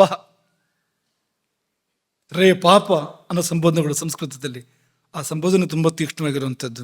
ಇದು ಪೂರ್ತಿ ಇದು ಒಳಗೆ ಪುಣ್ಯಾಂಶವೇ ಇಲ್ಲ ಅಂತ, ಪೂರ್ತಿ ಅದೇ ಪಾಪವೇ ಮೈ ವೆತ್ತಂತೆ, ಪಾಪವೇ ಮೂರ್ತಿ ವೆತ್ತಂತೆ. ಇದು ಎಲ್ಲಿಂದ ಆಗೋದು ಅಂದರೆ ಆಹಾರದಿಂದ ಆಗೋದು. ಆಹಾರ ಕೆಟ್ಟಾಗ, ಆಹಾರ ಸರಿಯಲ್ಲದ ಆಹಾರ, ಸರಿಯಲ್ಲದ ಕಾಲದಲ್ಲಿ ತಗೊಳ್ಳುವಂಥ ಆಹಾರ, ಸರಿಯಲ್ಲದ ಪ್ರಮಾಣದಲ್ಲಿ ತಗೊಳ್ಳುವಂಥ ಆಹಾರ, ಒಳ್ಳೆ ಆಹಾರವಾದರೂ ಕೂಡ ಅಪವಿತ್ರ ಆಗಿರ್ತಕ್ಕಂಥದ್ದು ಅದು, ಇಂಥದ್ದನ್ನೆಲ್ಲ ತಗೊಂಡಾಗ ಒಳಗಿಡಿದು ಅದು ನಾವೇ ಆಗತ್ತೆ. ಆಗ ನಮ್ಮನ್ನು ತುಂಬ ದೊಡ್ಡ ಪಾಪದ ಕೂಪಕ್ಕೆ ಅದು ತಳ್ಳುತ್ತೆ ಅದು. ಹೀಗೆ ಎರಡು ಬಗೆ, ಒಟ್ಟು ಹೊರಗಿನ ಪಾಪ, ಒಳಗಿನ ಪಾಪ, ಹೊರಗಿದ್ದು ಒಳಗೆ ಹೋಗೋ ಪಾಪ, ಸೀದಾ ಒಳಗೆ ಹೋಗೋ ಪಾಪ. ಈ ಮಾನಸ ಪಾಪ ಅಲ್ಲಿಂದಲೇ ಶುರುವಾಗುತ್ತದೆ. ಮಾನಸ ಪಾಪ ಅಂತಿದೆಯಲ್ಲ, ಏನೋ ಕೆಟ್ಟದನ್ನು ಯೋಚನೆ ಮಾಡೋದು ಯಾರ ಬಗ್ಗೆನೋ, ಮಾನಸ ಪಾಪ ಅಲ್ಲೇ ಪ್ರಾರಂಭ ಆಯಿತು, ಒಳಗೆ ಪ್ರಾರಂಭ ಆಯ್ತದು ಅಂತ. ಅಂಥದ್ದೆಲ್ಲ ಇದೆ. ಈಗ ಹೊರಗಿನ ಪಾಪವನ್ನು ತೊಳ್ಕೊಳ್ಳೋದಕ್ಕೆ ಸುಲಭವಾದ ದಾರಿಗಳಿದೆ, ಸ್ನಾನ ಮೊದಲಾಗಿರ್ತಕ್ಕಂಥ ಸುಲಭವಾದ ದಾರಿಗಳಿದೆ. ಆದರೆ ಒಳಗೆ ಹೋದ ಪಾಪವನ್ನು ಏನು ಮಾಡೋದು, ಅದನ್ನ ಹೇಗೆ ಪಾಪವನ್ನು ತೆಕ್ಕೊಳ್ಳೋದು? ನಮಗೆ ಒಳಗೆ ಹೋಗೋಕ್ಕಾಗೋದಿಲ್ಲ. ಈ ಒಂದು ಕಷ್ಟ ನೋಡಿ ಅಂತ, ನಮ್ಮದೇ ಶರೀರ, ಆದರೆ ನಮಗೆ ಒಳಗೆ ಹೋಗೋಕ್ಕಾಗೋದಿಲ್ವಲ್ಲ, ಆಗತ್ತಾ?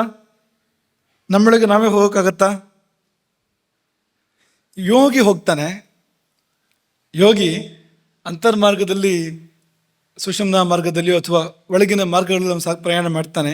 ಅಂತರ್ಯಾತ್ರೆ ಅದೊಂದಿದೆ. ಅದನ್ನು ಹೊರತುಪಡಿಸಿದ್ರೆ ಮನುಷ್ಯ ತನ್ನೊಳಗೆ ತಾನು ಹೋಗೋಕ್ಕಾಗೋದಿಲ್ಲ. ಹೋಗದೇನೆ ಪಾಪನ ಪರಿಹಾರ ಮಾಡ್ಕೊಳ್ಳೋದು ಹೇಗೆ? ಒಳಗಿದೆಯಲ್ಲ ಅದು ಅಂತಂದರೆ, ಯಾವುದು ಒಳಗೆ ಹೋಗುತ್ತೋ ಅದರ ಮೂಲಕ ಪರಿಹಾರ ಮಾಡೋ. ಯಾವುದು ಒಳಗೆ ಹೋಗುತ್ತೆ ಅಂದರೆ ಎರಡು ಸಂಗತಿಗಳು ನೀವು ಸುಲಭವಾಗಿ ಗೊತ್ತಾಗತ್ತಾರೆ ಹೇಳ್ಬೋದು. ಒಂದು ಆಹಾರ, ಅದು ಒಳಗೆ ಹೋಗುತ್ತೆ ನೋಡಿ, ಅದು ಅದರ ಮೂಲಕ ಪಾಪ ತೆಗಿಯೋಕ್ಕೆ ಸಾಧ್ಯ ಇದೆ, ಪಾಪ ಚಿಕಿತ್ಸೆ ಮಾಡೋಕ್ಕೆ ಸಾಧ್ಯ ಇದೆ ಅದರ ಮೂಲಕ ಅಂತ. ಅದೊಂದು. ಇನ್ನೊಂದು ಶ್ವಾಸ ಒಳಗೆ ಹೋಗುತ್ತೆ ಅಲ್ವಾ, ಒಳಗೆ ಹೋಗುತ್ತೆ ಹೊರಗೆ ಬರುತ್ತೆ, ಒಳಗೆ ಹೋಗುತ್ತೆ ಹೊರಗೆ ಬರುತ್ತೆ ಶ್ವಾಸ, ಅದ್ರ ಒಳಗೆ ಹೋಗ್ತಾ ಇರುತ್ತೆ ಅಲ್ವಾ, ಶ್ವಾಸದ ಮೂಲಕನೂ ತೆಗಿಬೋದು. ಅದಕ್ಕೇನು ಹೆಸರು? ಪ್ರಾಣಾಯಾಮ ಅಂತ ಹೆಸರು ಅದಕ್ಕೆ. ಪ್ರಾಣಾಯಾಮ ಪಾಪ ಪರಿಹಾರಕ್ಕೆ. ಈಗ ಉದಾಹರಣೆಗೆ ಸನ್ಯಾಸಿಗಳಿಗೆ ಏನಾದ್ರು ಒಂದು ಹೆಚ್ಚು ಕಡಿಮೆ ಆಯಿತು ಅಂದರೆ ಇಂತಿಷ್ಟು ಪ್ರಾಣಾಯಾಮ ಮಾಡು ಅಂತ ಹೇಳ್ತಾರೆ. 300 ಪ್ರಾಣಾಯಾಮ ಮಾಡು, 15 ಪ್ರಾಣಾಯಾಮ ಮಾಡು, 24 ಪ್ರಾಣಾಯಾಮ ಮಾಡು. ಅಂದರೆ ಪ್ರಾಣಾಯಾಮ ಅದಕ್ಕೆ ಆ ಶಕ್ತಿ ಇದೆ. ಏನಾದರೂ ವ್ಯತ್ಯಾಸ ಆದರೆ ಅದನ್ನು ಸರಿಪಡಿಸುತ್ತೆ, ಪಾಪವನ್ನು ಪರಿಹಾರ ಮಾಡುತ್ತೆ. ಆ ಶಕ್ತಿ ಇದೆ ಪ್ರಾಣಾಯಾಮಕ್ಕೆ. ಅದೇ ತರಹ ಇನ್ನೊಂದು ಆಹಾರ. ಪ್ರಾಣಾಯಾಮ ಎಲ್ಲರಿಗೂ ಮಾಡೋಕ್ಕೆ ಸಾಧ್ಯ ಇಲ್ಲ, ಯಾಕೆಂದರೆ ಅದೊಂದು ವಿದ್ಯೆ. ಆ ವಿದ್ಯೆಯಲ್ಲಿ ನಾವು ಪರಿಣತಿ ಪಡಿಬೇಕು ಅಂದರೆ ತುಂಬ ಕೆಲಸ ಇದೆ, ಮತ್ತು ಎಲ್ಲರೂ ಮಾಡಬಾರ್ದು ಅದನ್ನು.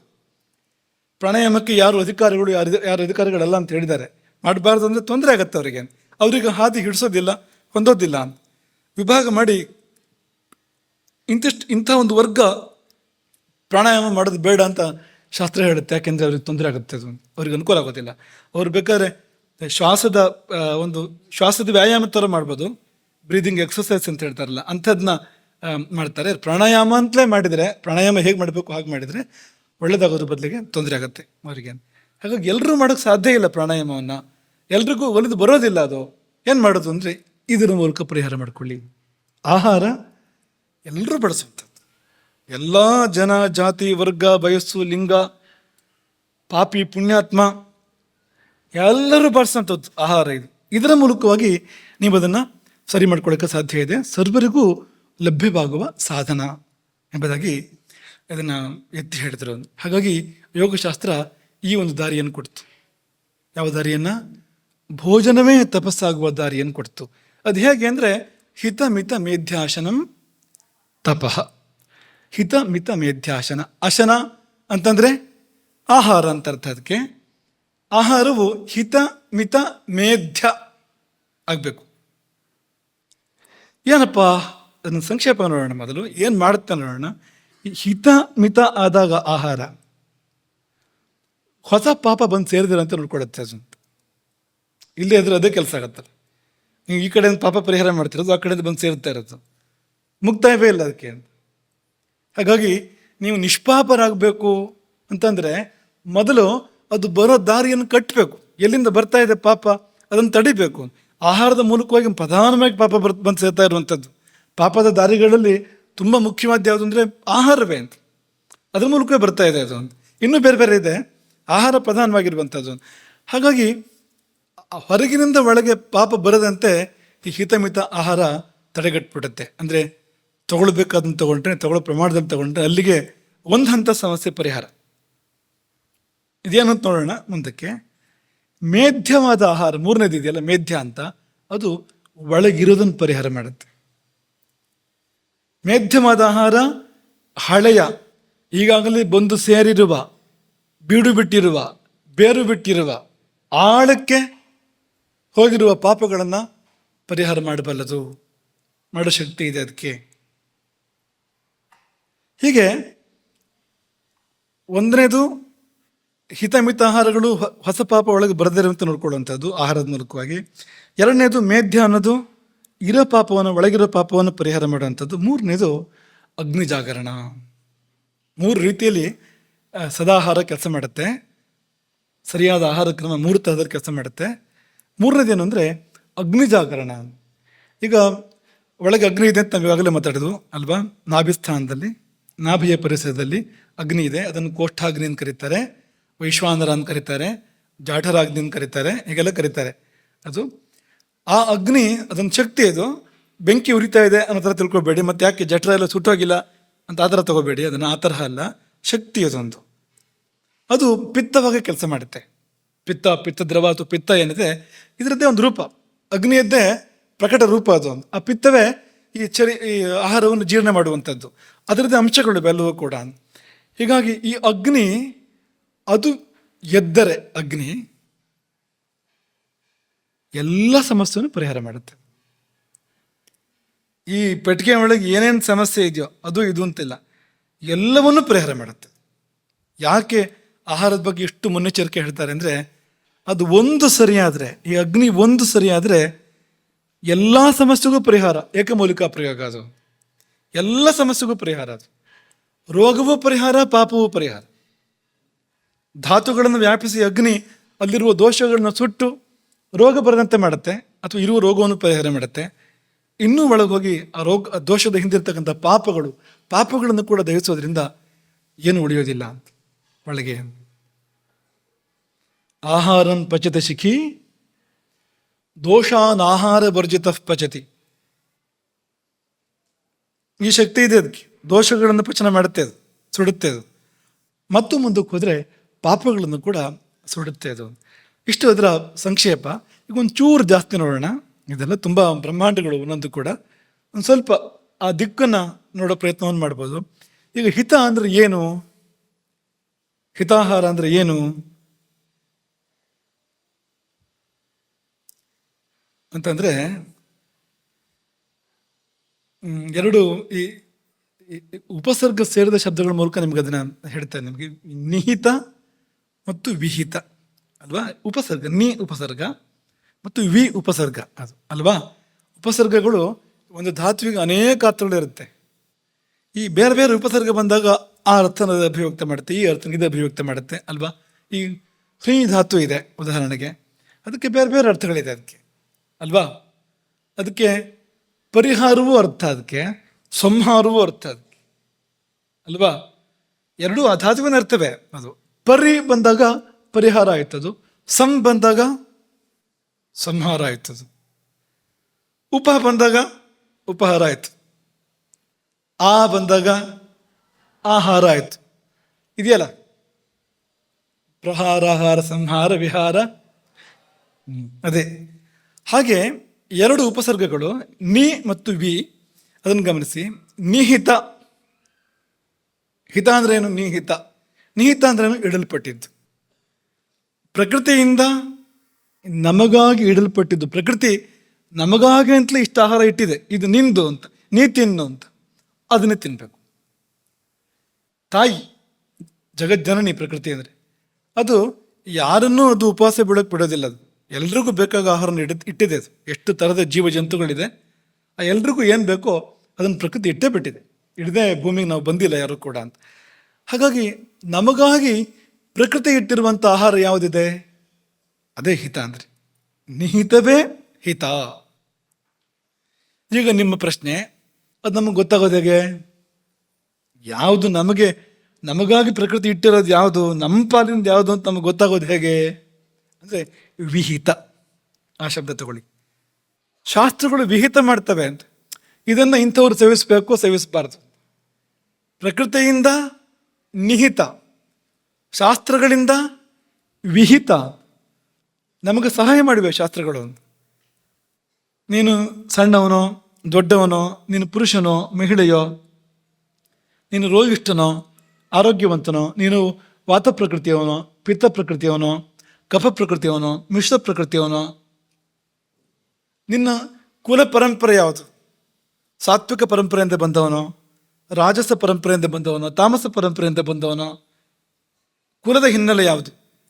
ಇದಿಷ್ಟನ್ನು ಗಮನಿಸಿ ನಿನಗಿದು ಒಳ್ಳೆಯದು, ಬೇಕಾದ ಎಲ್ಲ ಆಲೋಚನೆಗಳನ್ನು ಮಾಡಿ, ಶೋಧನೆ ಸಂಶೋಧನೆ ಎಲ್ಲವನ್ನು ಮಾಡಿ, ಯಾರಿಗೆ ಯಾವುದು ಬೇಕಾಗಿದ್ದು ಸಲ್ಲುವಂಥದ್ದು ಅನ್ನೋದನ್ನು ಶಾಸ್ತ್ರಗಳು ನಿರೂಪಣೆ ಮಾಡೋದು. ಮುಖ್ಯವಾಗಿ ಈ ಆಯುರ್ವೇದ ಶಾಸ್ತ್ರ ಮತ್ತು ಧರ್ಮಶಾಸ್ತ್ರ ಅದರ ಜೊತೆಯಲ್ಲಿ ಇವು ನಿರೂಪಣೆ ಮಾಡಿವೆ.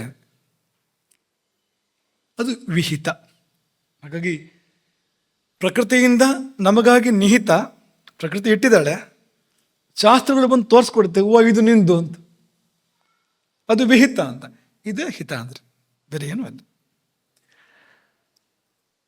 ದೇಹ ಮನಸ್ಸಿಗೆ ಹಿತವಾಗಿರಬೇಕು, ಅದು ಅನುಕೂಲವಾಗಿರಬೇಕು. ಮತ್ತು ವರ್ಣ ಆಶ್ರಮ ವಯಸ್ಸು ಪ್ರಕೃತಿ ಇದೆಲ್ಲವನ್ನು ನೋಡಿ ನಿರ್ಣಯ ಮಾಡಬೇಕು, ಹಿತ ಯಾವುದು ಅಂತ ಅನ್ನೋದು ನಮ್ಮ ನೋಡ್ಕೋಬೇಕು ನಾವು ಅಂತ ನೋಡಿ ನಾವು ತೀರ್ಮಾನ ಮಾಡ್ಕೋಬೇಕು. ಶಾಸ್ತ್ರದ ಬೆಳಕಿನಲ್ಲಿ ತೀರ್ಮಾನ ಮಾಡ್ಕೊಳ್ಬೇಕು. ಅದು ಹಿತ ಅಂತ. ಮತ್ತು ಇನ್ನೂ ಬೇಕಾದ ಬೇರೆ ಬೇರೆ ಸಂಗತಿಗಳಿರ್ತವೆ ಅದಕ್ಕೆ. ಉದಾಹರಣೆಗೆ ರಾತ್ರಿ 2 ಗಂಟೆಗೆ ಅಲ್ವಾ ಹಾಲು ಕುಡಿಬೇಕು ಅಂತ ಅನ್ನಿಸ್ತು ನಮಗೆ. ಹಾಲು ಒಳ್ಳೆಯದೇ, ಹಾಲು ಹಿತವೇ, ಒಳ್ಳೆ ಊಟ ಮಾಡೋಣ ಅಂತ ಅನ್ನಿಸ್ತು. ಅಕ್ಕಿ ಹಿತವೇ, ಅಕ್ಕಿ ಅಹಿತ ಅಂತ ಹೇಳಿಲ್ಲ ಎಲ್ಲೂ. ಆ ಕಾಲ ಹಿತ ಅಲ್ಲ ಅದು. ಬಾಯಾರಿಕೆ ಆದರೆ ನೀರು ಕುಡಿಬೋದು.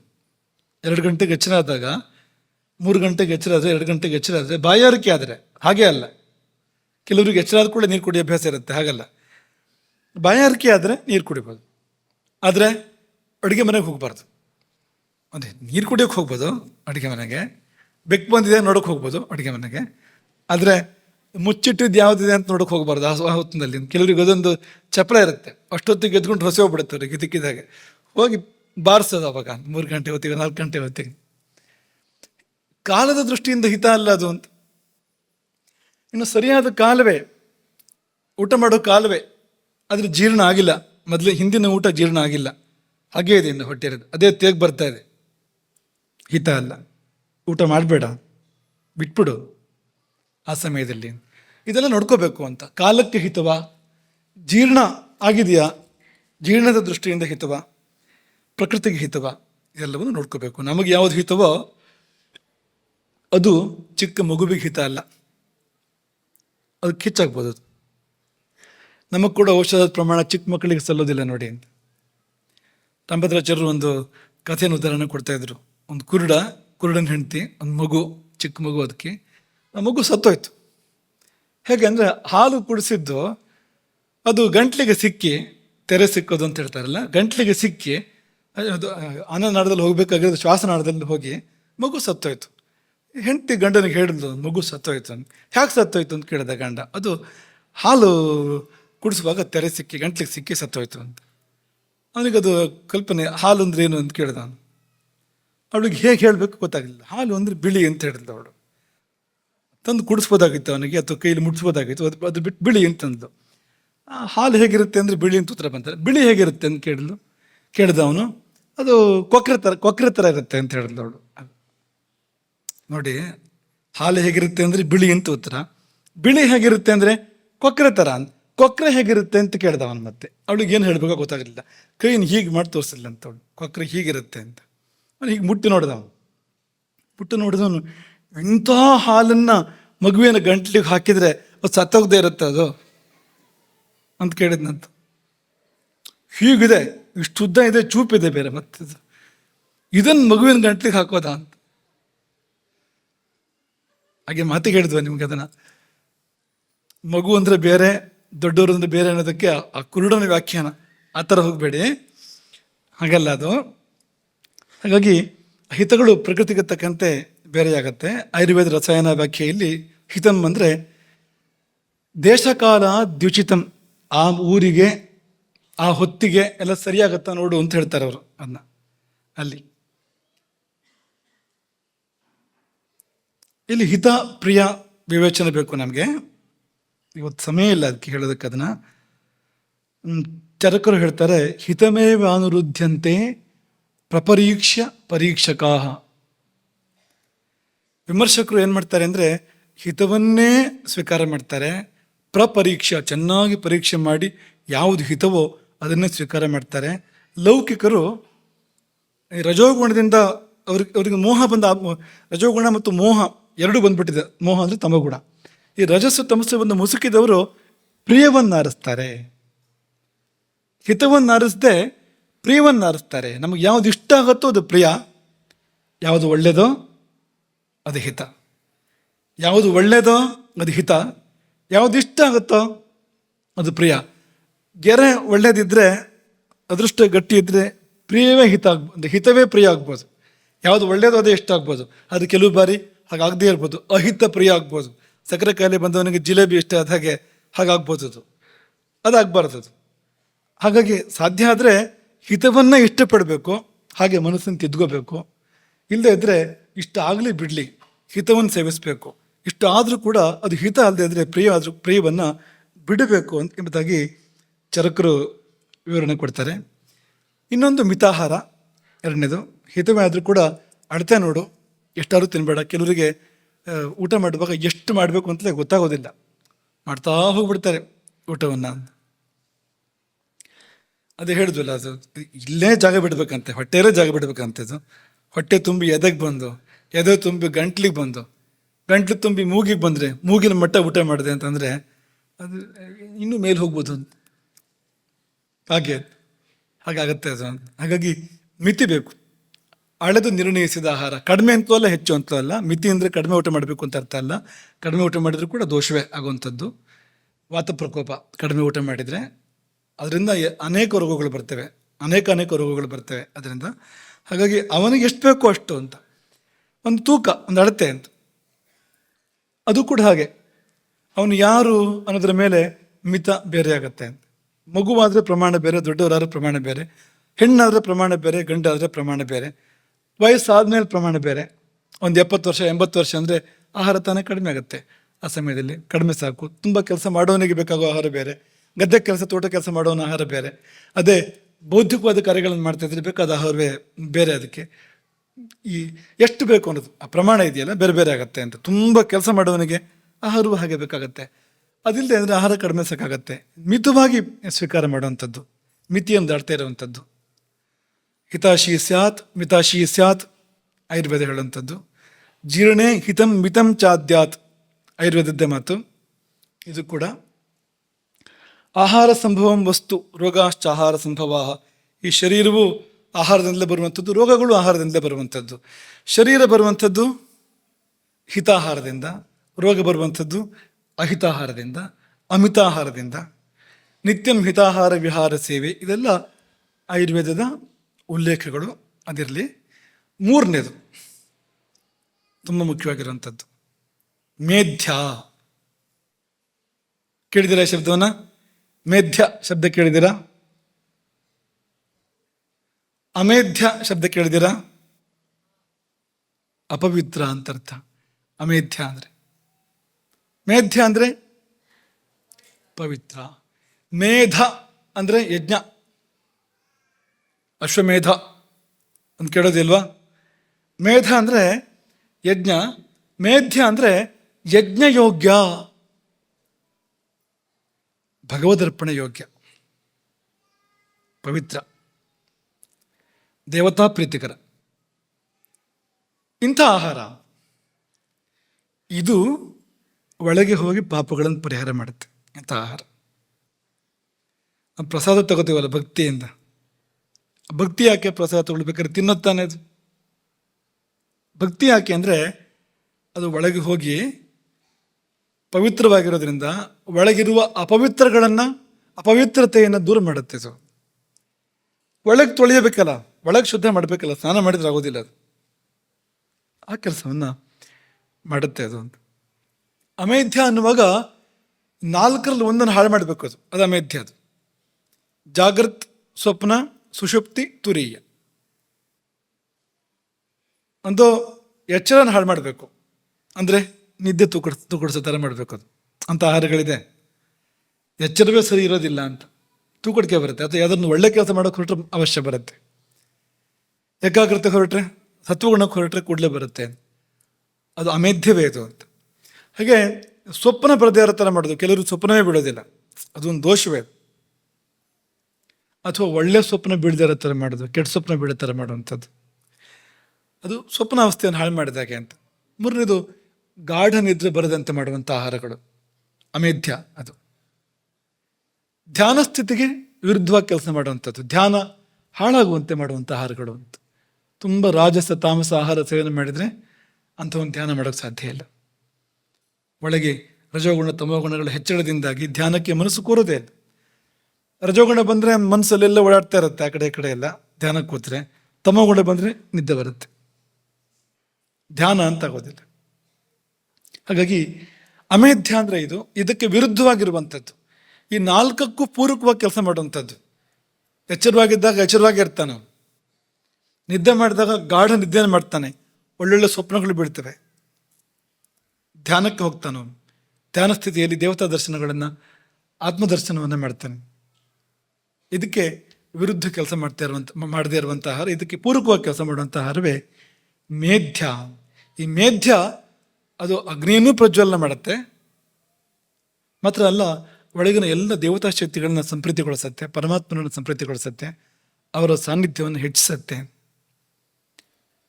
ಪರಮಾತ್ಮ ಸಾನ್ನಿಧ್ಯ ಮತ್ತು ದೇವತಾ ಸಾನ್ನಿಧ್ಯಗಳು ಹೆಚ್ಚುವಾಗ, ವಿಸ್ತರಿಸುವಾಗ ಪಾಪಕ್ಕೆ ಜಾಗ ಇಲ್ಲ. ನಮ್ಗೆ ಹಿಂದೆ ಒಂದು ಸತಿ ಹೇಳಿದ್ವು, ಈ ಪರಮಾತ್ಮ ಅನ್ನೋದು ಎಂಥ ವಸ್ತು ಅಂದರೆ ಅದರ ಹೆಸರು ಹೇಳಿದ್ರೆ ಸಾಕು ಪಾಪ ಓಡೋಗುತ್ತೆ. ಕತ್ತಲೆಯನ್ನು ಓಡಿಸ್ಬೇಕು ಅಂದರೆ ನಿಮ್ಮ ನೂಕಕ್ಕಾಗತ್ತ ಕತ್ಲೆನ? ಪ್ರಯತ್ನ ಪಟ್ಟು ಏನು ಕತ್ಲೆ ಕತ್ಲೆ ಕತ್ಲೆ ಏನೂ ಕಾಣ್ತಾ ಇಲ್ಲ ಅಂತ 2 ಕೈಯಿಂದ ನೂಕಿದ್ರೆ ಕತ್ಲೆ ದೂರ ಹೋಗುತ್ತಾ? 2 ಕೈಯನ್ನು ರಾವಣನ 20 ಕೈ ಬಂದರೂ ಕತ್ಲೆ ಅಲ್ಲೇ ಇರುತ್ತೆ, ಎಲ್ಲೂ ಹೋಗೋದಿಲ್ಲ. ಮತ್ತೇನು ಮಾಡಬೇಕು? ದೀಪ ತರಬೇಕು. ದೀಪ ತಂದ ಕೂಡಲೇ ಕತ್ತಲೆ ಪಲಾಯನ ಅಂತ. ಇರೋದೇ ಇಲ್ಲ ಅಲ್ಲಿ. ಕಾಲಿಗೆ ಬುದ್ಧಿ ಹೇಳು. ಹಾಗೆ ನೋಡಿದ್ರೆ ಅಲ್ಲಿ ಏನೂ ನಡೆದಿಲ್ಲ. ದೀಪ ಏನು ಕತ್ಲೆ ಹತ್ರ ಜಗಳ ಮಾಡಿಲ್ಲ, ಕತ್ಲೆಗೆ ಹೆದರಿಸಿಲ್ಲ, ಕತ್ಲೆ ಮೇಲೆ ಶಸ್ತ್ರ ಎತ್ತಿಲ್ಲ, ದೀಪ ಏನೇನೂ ಮಾಡಿಲ್ಲ. ಅದು ಬಂದಿದೆ ಅಷ್ಟೇ, ದಿವ್ಯ ಸಾನ್ನಿಧ್ಯ, ಉಪಸ್ಥಿತಿ ಮಾತ್ರ. ಆದರೆ ಉಪಸ್ಥಿತಿ ಮಾತ್ರಕ್ಕೆ ಕತ್ಲೆ ಓಡೋಗುತ್ತೆ ನೋಡಿ. ಹಾಗೆ ನಮ್ಮೊಳಗೆ ಆ ಪರಮಾತ್ಮ ಸಾನ್ನಿಧ್ಯ ಏರ್ಪಡೋಕೆ ಶುರುವಾದರೆ ಪಾಪಗಳು ಯಾವುದು ಉಳಿಯೋದಿಲ್ಲ, ಅವಕ್ಕಲ್ಲಿ ಇರೋಕೆ ಆಗೋದಿಲ್ಲ. ಅವು ಪಲಾಯನ ಮಾಡೋದು ಅನಿವಾರ್ಯ ಅಂತ. ದೆವ್ವ ಹಿಡಿದವರು ನನ್ನನ್ನು ದೇವಸ್ಥಾನಕ್ಕೆ ಕರ್ಕೊಂಡು ಹೋಗ್ಬೇಡ ಅಂತ ಹೇಳ್ತಾರೆ, ಅಲ್ಲಿ ನಾವು ಬರೋದಿಲ್ಲ ಅಂತ ಹೇಳ್ತಾರೆ. ಅಂದರೆ ಅಲ್ಲಿ ಬರೋದಿಲ್ಲ ಅಂತ ಹಿಡಿದವರೆಲ್ಲ ದೆವ್ವ ಹಿಡಿದವರು ಅಂತ ಅರ್ಥ ಅಲ್ಲ. ಸ್ವಲ್ಪ ಹೌದು, ಯಾಕೆಂದರೆ ಯಾವುದೋ ಒಂದು ದೆವ್ವ ಹಿಡಿದಿದೆ ಅವರಿಗೆ. ಹಿಡಿದಿದ್ದರೆ ಯಾವುದೋ ಒಂದು ಪಾಪ ಒಳಗಿಂದ ಕೆಲಸ ಮಾಡದೇ ಇದ್ದರೆ ಆ ಒಳ್ಳೆ ಜಾಗಕ್ಕೆ ಹೋಗಬೇಡ ಅಂತ ಮನಸ್ಸು ಬರೋದಿಲ್ಲ ಅವನಿಗೆ. ಒಂದು ಪಾಪ ಪರಿಹಾರ ಆಗುವಂಥ, ಪುಣ್ಯ ಪ್ರಾಪ್ತಿ ಆಗುವಂಥ, ಶ್ರೇಯಸ್ಸಾಗುವಂಥ ಸ್ಥಳಕ್ಕೆ ಹೋಗೋ ಮನಸ್ಸು ಬರ್ತಾ ಇಲ್ಲ ಅಂತಂದರೆ ಯಾವುದೋ ಜನ್ಮಾಂತರದ ಪಾಪ ಬಂದು ಅಡ್ಡ ನಿಂತಿದೆ ಅಂತ. ನೀವು ಹೋಗಬೇಡ, ಯಾಕೆಂದ್ರೆ ನಾನು ನಿನ್ನ ಜೊತೆಗಿರಬೇಕು, ನಿನ್ನನ್ನು ನಾನು ತುಂಬ ಪ್ರೀತಿ ಮಾಡೋಕ್ಕಿದೆ, ನಿನ್ನ ತಬ್ಕೊಂಡೇ ಇರ್ತಾನೆ ಯಾವಾಗಲೂ ನಾನು ಅಂತ ಪಾಪ ಹೇಳೋದು. ನೀವು ಅಲ್ಲಿ ಹೋಗ್ಬಿಟ್ರೆ ನಾನು ಬರೋಕ್ಕಾಗೋದಿಲ್ಲ ಅಲ್ಲಿಗೆ, ನಾ ಹೆಂಗೆ ಬರಲಿ ಅಲ್ಲಿಗೆ ಅಂತ ಕೆಲವು ಪಾಪಗಳು. ಇನ್ನು ಕೆಲವು ಪಾಪಗಳು ತುಂಬ ಜಾಣ ಪಾಪಗಳು ಇರ್ತಾವಂತೆ. ಅದು ಹೇಗೆಂದರೆ ಈ ನಾಯಿ ಅಡ್ಸ್ಕೊಂಡು ಬರ್ತಾ ಇದ್ರೆ ಅವ್ನು ದೇವಸ್ಥಾನದೊಳಗೆ ಹೋಗ್ತಾನೆ, ಅದು ಒಳಗೆ ಬರೋ ಹಾಗಿಲ್ಲ, ನಾಯಿ ಹೊರಗೆ ಕಾಯ್ತಾ ಇದೆ ಅದು ಅಂತ, ಯಾವಾಗ ಬರ್ತಾನೆ ಅಂತ. ಹೊರಗೆ ಬಂದು ಕೂಡಲೇ ಇಂಥ ಜಾಣ ಪಾಪಗಳು ಕೆಲವಿರ್ತವೆ ಅಂತ. ಇದನ್ನು ಪರಿಹಾರ ಮಾಡಬೇಕಾಗಂಥ ವಿಧಾನಗಳನ್ನು ಮಾಡಬೇಕಾಗತ್ತೆ. ಯಾವುದೇ ಇದ್ರೂ ಅದು ದೇವ ಸಾನ್ನಿಧ್ಯ, ದೇವದೇವನ ಸಾನ್ನಿಧ್ಯದಿಂದ ಅವೆಲ್ಲವೂ ಕೂಡ ಪರಿಹಾರ ಆಗ್ತವೆ. ಹಾಗಾಗಿ ಅಗ್ನಿ ಪ್ರಜ್ವಲಿಸಿದರೆ ನಮ್ಮೊಳಗಿರ್ತಕ್ಕಂಥ ಈಗ ಸರಿಯಾದ ಆಹಾರದಿಂದ ನೋಡಿ, ಇದು ಕೊನೆಯದು ಹೇಳಿದ್ದೆ, ಇನ್ನೊಂದು ಸತಿ ಅದನ್ನು ನಿಮಗೆ ಮನವರಿಕೆ ಮಾಡುವಂಥ ಪ್ರಯತ್ನ ಅಷ್ಟೇ. ಅದು ಈ ಅಗ್ನಿ ಅಂತಂದರೆ ಈಗ ಲೌಕಿಕವಾಗಿ ಕಟ್ಟಿಗೆ ಒಲೆಯಲ್ಲಿ ಕಟ್ಟಿಗೆ ಹಾಕಿ ಅಗ್ನಿಯನ್ನು ಉರಿಸ್ತಾ ಇರ್ತಾರಲ್ಲ, ಬೆಂಕಿ ಉರಿಸ್ತಾ ಇರ್ತಾರಲ್ಲ, ಆ ಬೆಂಕಿ ಉರಿಬೇಕು. ಅದು ಯಾವಾಗ ಉರಿಯುತ್ತೆ? ಇಂಧನ ಇದ್ದರೆ ಉರಿಯುತ್ತೆ. ಹಾಗೆ ಒಳಗಿರುವ ಅಗ್ನಿ ಉರಿಬೇಕು ಅಂದರೆ ಇಂಧನ ಬೇಕು. ಅದಕ್ಕೆ ಇಂಧನ ಯಾವುದು? ಅನ್ನಪಾನಗಳೇ ಇಂಧನ ಅದಕ್ಕೆ, ಅದರಿಂದ ಉರಿಯುವಂಥದ್ದು. ಹೇಗೆ ಕಟ್ಟಿಗೆ ಬೇಕು ಬೆಂಕಿ ಉರಿಯೋಕ್ಕೆ, ಹಾಗೆ ಇಲ್ಲಿ ಅನ್ನಪಾನಗಳು ಬೇಕು. ಈ ಕಟ್ಟಿಗೆ ಇದ್ರೆ ಸಾಕಾ? ಒಳ್ಳೆ ಕಟ್ಟಿಗೆ ಬೇಕು. ಉರಿಯುವಂಥ ಕಟ್ಟಿಗೆಗಳು ಅಂತಿರ್ತವೆ, ಕೇವಲ ಹೊಗೆ ಬರೋ ಕಟ್ಟಿಗೆಗಳು ಅಂತಿರ್ತವೆ ಒಂದಷ್ಟು. ಕಟ್ಟಿಗೆ ಒಲೆ ಅನುಭವ ಇರೋದು ಗೊತ್ತದು ಅಂತ. ಕೆಲವು ಕಟ್ಟಿಗೆ ಉರಿಯೋದೇ ಇಲ್ಲ. ಇನ್ನು ಉರಿತವರ ಬೆಂಕಿ ಮೇಲೆ ಸ್ವಲ್ಪ ಮಣ್ಣು ತಂದು ಹಾಕಿದರೆ, ನೀರು ತಂದು ಹಾಕಿದರೆ, ತುಪ್ಪ ಹಾಕಿದರೆ ಇದೆ. ಅದು ಆಹಾರ ಬಳಸಬೇಕಾದ್ರೆ ಹಿತಾಹಾರ, ಮಿತಾಹಾರ, ಮಿಥ್ಯಾಹಾರ ಅಂತಂದರೆ ತುಪ್ಪದಂಥದ್ದು ಅಂತ. ಅಂಥದ್ದನ್ನು ನಾವು ಅಗ್ನಿಗೆ ಕೊಟ್ಟಾಗ ಅದು ಪ್ರಜ್ವಲಿಸಿ ಉರಿಯುವಂಥದ್ದು ಅಗ್ನಿ. ಉರಿದಾಗ ದೋಷನಾಶ, ರೋಗನಾಶ, ಪಾಪನಾಶ ಇದೆಲ್ಲವನ್ನು ಇಡೀ ಶರೀರದಲ್ಲಿ ಎಲ್ಲೆಲ್ಲಿ ವ್ಯಾಪಿಸಿದ್ದರೂ ಹುಡುಕಿ ಅದನ್ನು ಸುಡುವಂಥ ಕೆಲಸ ಅಗ್ನಿಯದು. ಅದನ್ನು ಮಾಡೋಕ್ಕೆ ಅವಕಾಶ ಕೊಡಬೇಕು. ಹೇಗೆ ಅಂದರೆ ಈ ಆಹಾರ ನಿಯಮದ ಮೂಲಕ ಸರಿಯಾದದನ್ನು ಸರಿಯಾದ ಪ್ರಮಾಣದಲ್ಲಿ ಸರಿಯಾದ ಸಮಯದಲ್ಲಿ ಕೊಡೋ ಮೂಲಕವಾಗಿ ನಾವು ಅದನ್ನು ಮಾಡಬೇಕು. ಜಠರ ವೈಶ್ವಾನರನು ಪ್ರಜ್ವಲಿತನಾದಾಗ ಹುಲ್ಲು ಮೆದೆಗಳ ಸುಡುವ ಕಾಡ್ಗಿಚ್ಚಿನಂತೆ ದೇಹಗತ ದೋಷಗಳ ಜೀವಗತ ಪಾಪಗಳ ದಹಿಸುವನು, ಲೇಷವೂ ಶೇಷವಿರದಂತೆ. ಜಠರ ವೈಶ್ವಾನರನು ಪ್ರಜ್ವಲಿತನಾದಾಗ ಹುಲ್ಲು ಮೆದೆಗಳ ಸುಡುವ ಕಾಡ್ಗಿಚ್ಚಿನಂತೆ ದಹಿಸುವನು, ಸುಡುವನು. ಏನನ್ನು ಅಂದರೆ ದೇಹಗತ ದೋಷಗಳ ಜೀವಗತ ಪಾಪಗಳ ದಹಿಸುವನು, ಲೇಷವೂ ಶೇಷವಿರದಂತೆ. ಅಗ್ನಿ ಪ್ರಜ್ವಲಿಸಿದಾಗುವಂಥದ್ದು. ಪ್ರಜ್ವಲಿಸೋದು ಯಾವಾಗ ಅಗ್ನಿ ಅಂದರೆ ಸೂತ್ರಗಳಿಗೆ ಒಳಪಟ್ಟ ಬದುಕನಿ ನಡೆಸುತ್ತೀರೆ. ಸೂತ್ರಗಳಿಗೆ ಒಳಪಟ್ಟ ಏನು ಜೀವನಕ್ಕೆ ಸೂತ್ರಗಳನ್ನು ಕೊಟ್ಟಿದ್ದಾರೆ ಹಿರಿಯರು. ಸೂತ್ರಗಳಿಗೆ ಒಳಪಟ್ಟ ಬದುಕನಿ ನಡೆಸುತ್ತೀರೆ, ಹರಡಿ ಮೈಯೋಳು ಬಿಸಿಯ ಜ್ವಲಿಸೆ ಕಾಯಾಗ್ನಿ, ಕೋಟಿ ಜನ್ಮದ ಗಾಢ ನಿದ್ದೆಯೇನು ತ್ವರೆದೆದ್ದು ಸಾಗುವಳು ಪರಮಪದದೆಡೆಗೆ ಕುಂಡಲಿನಿ.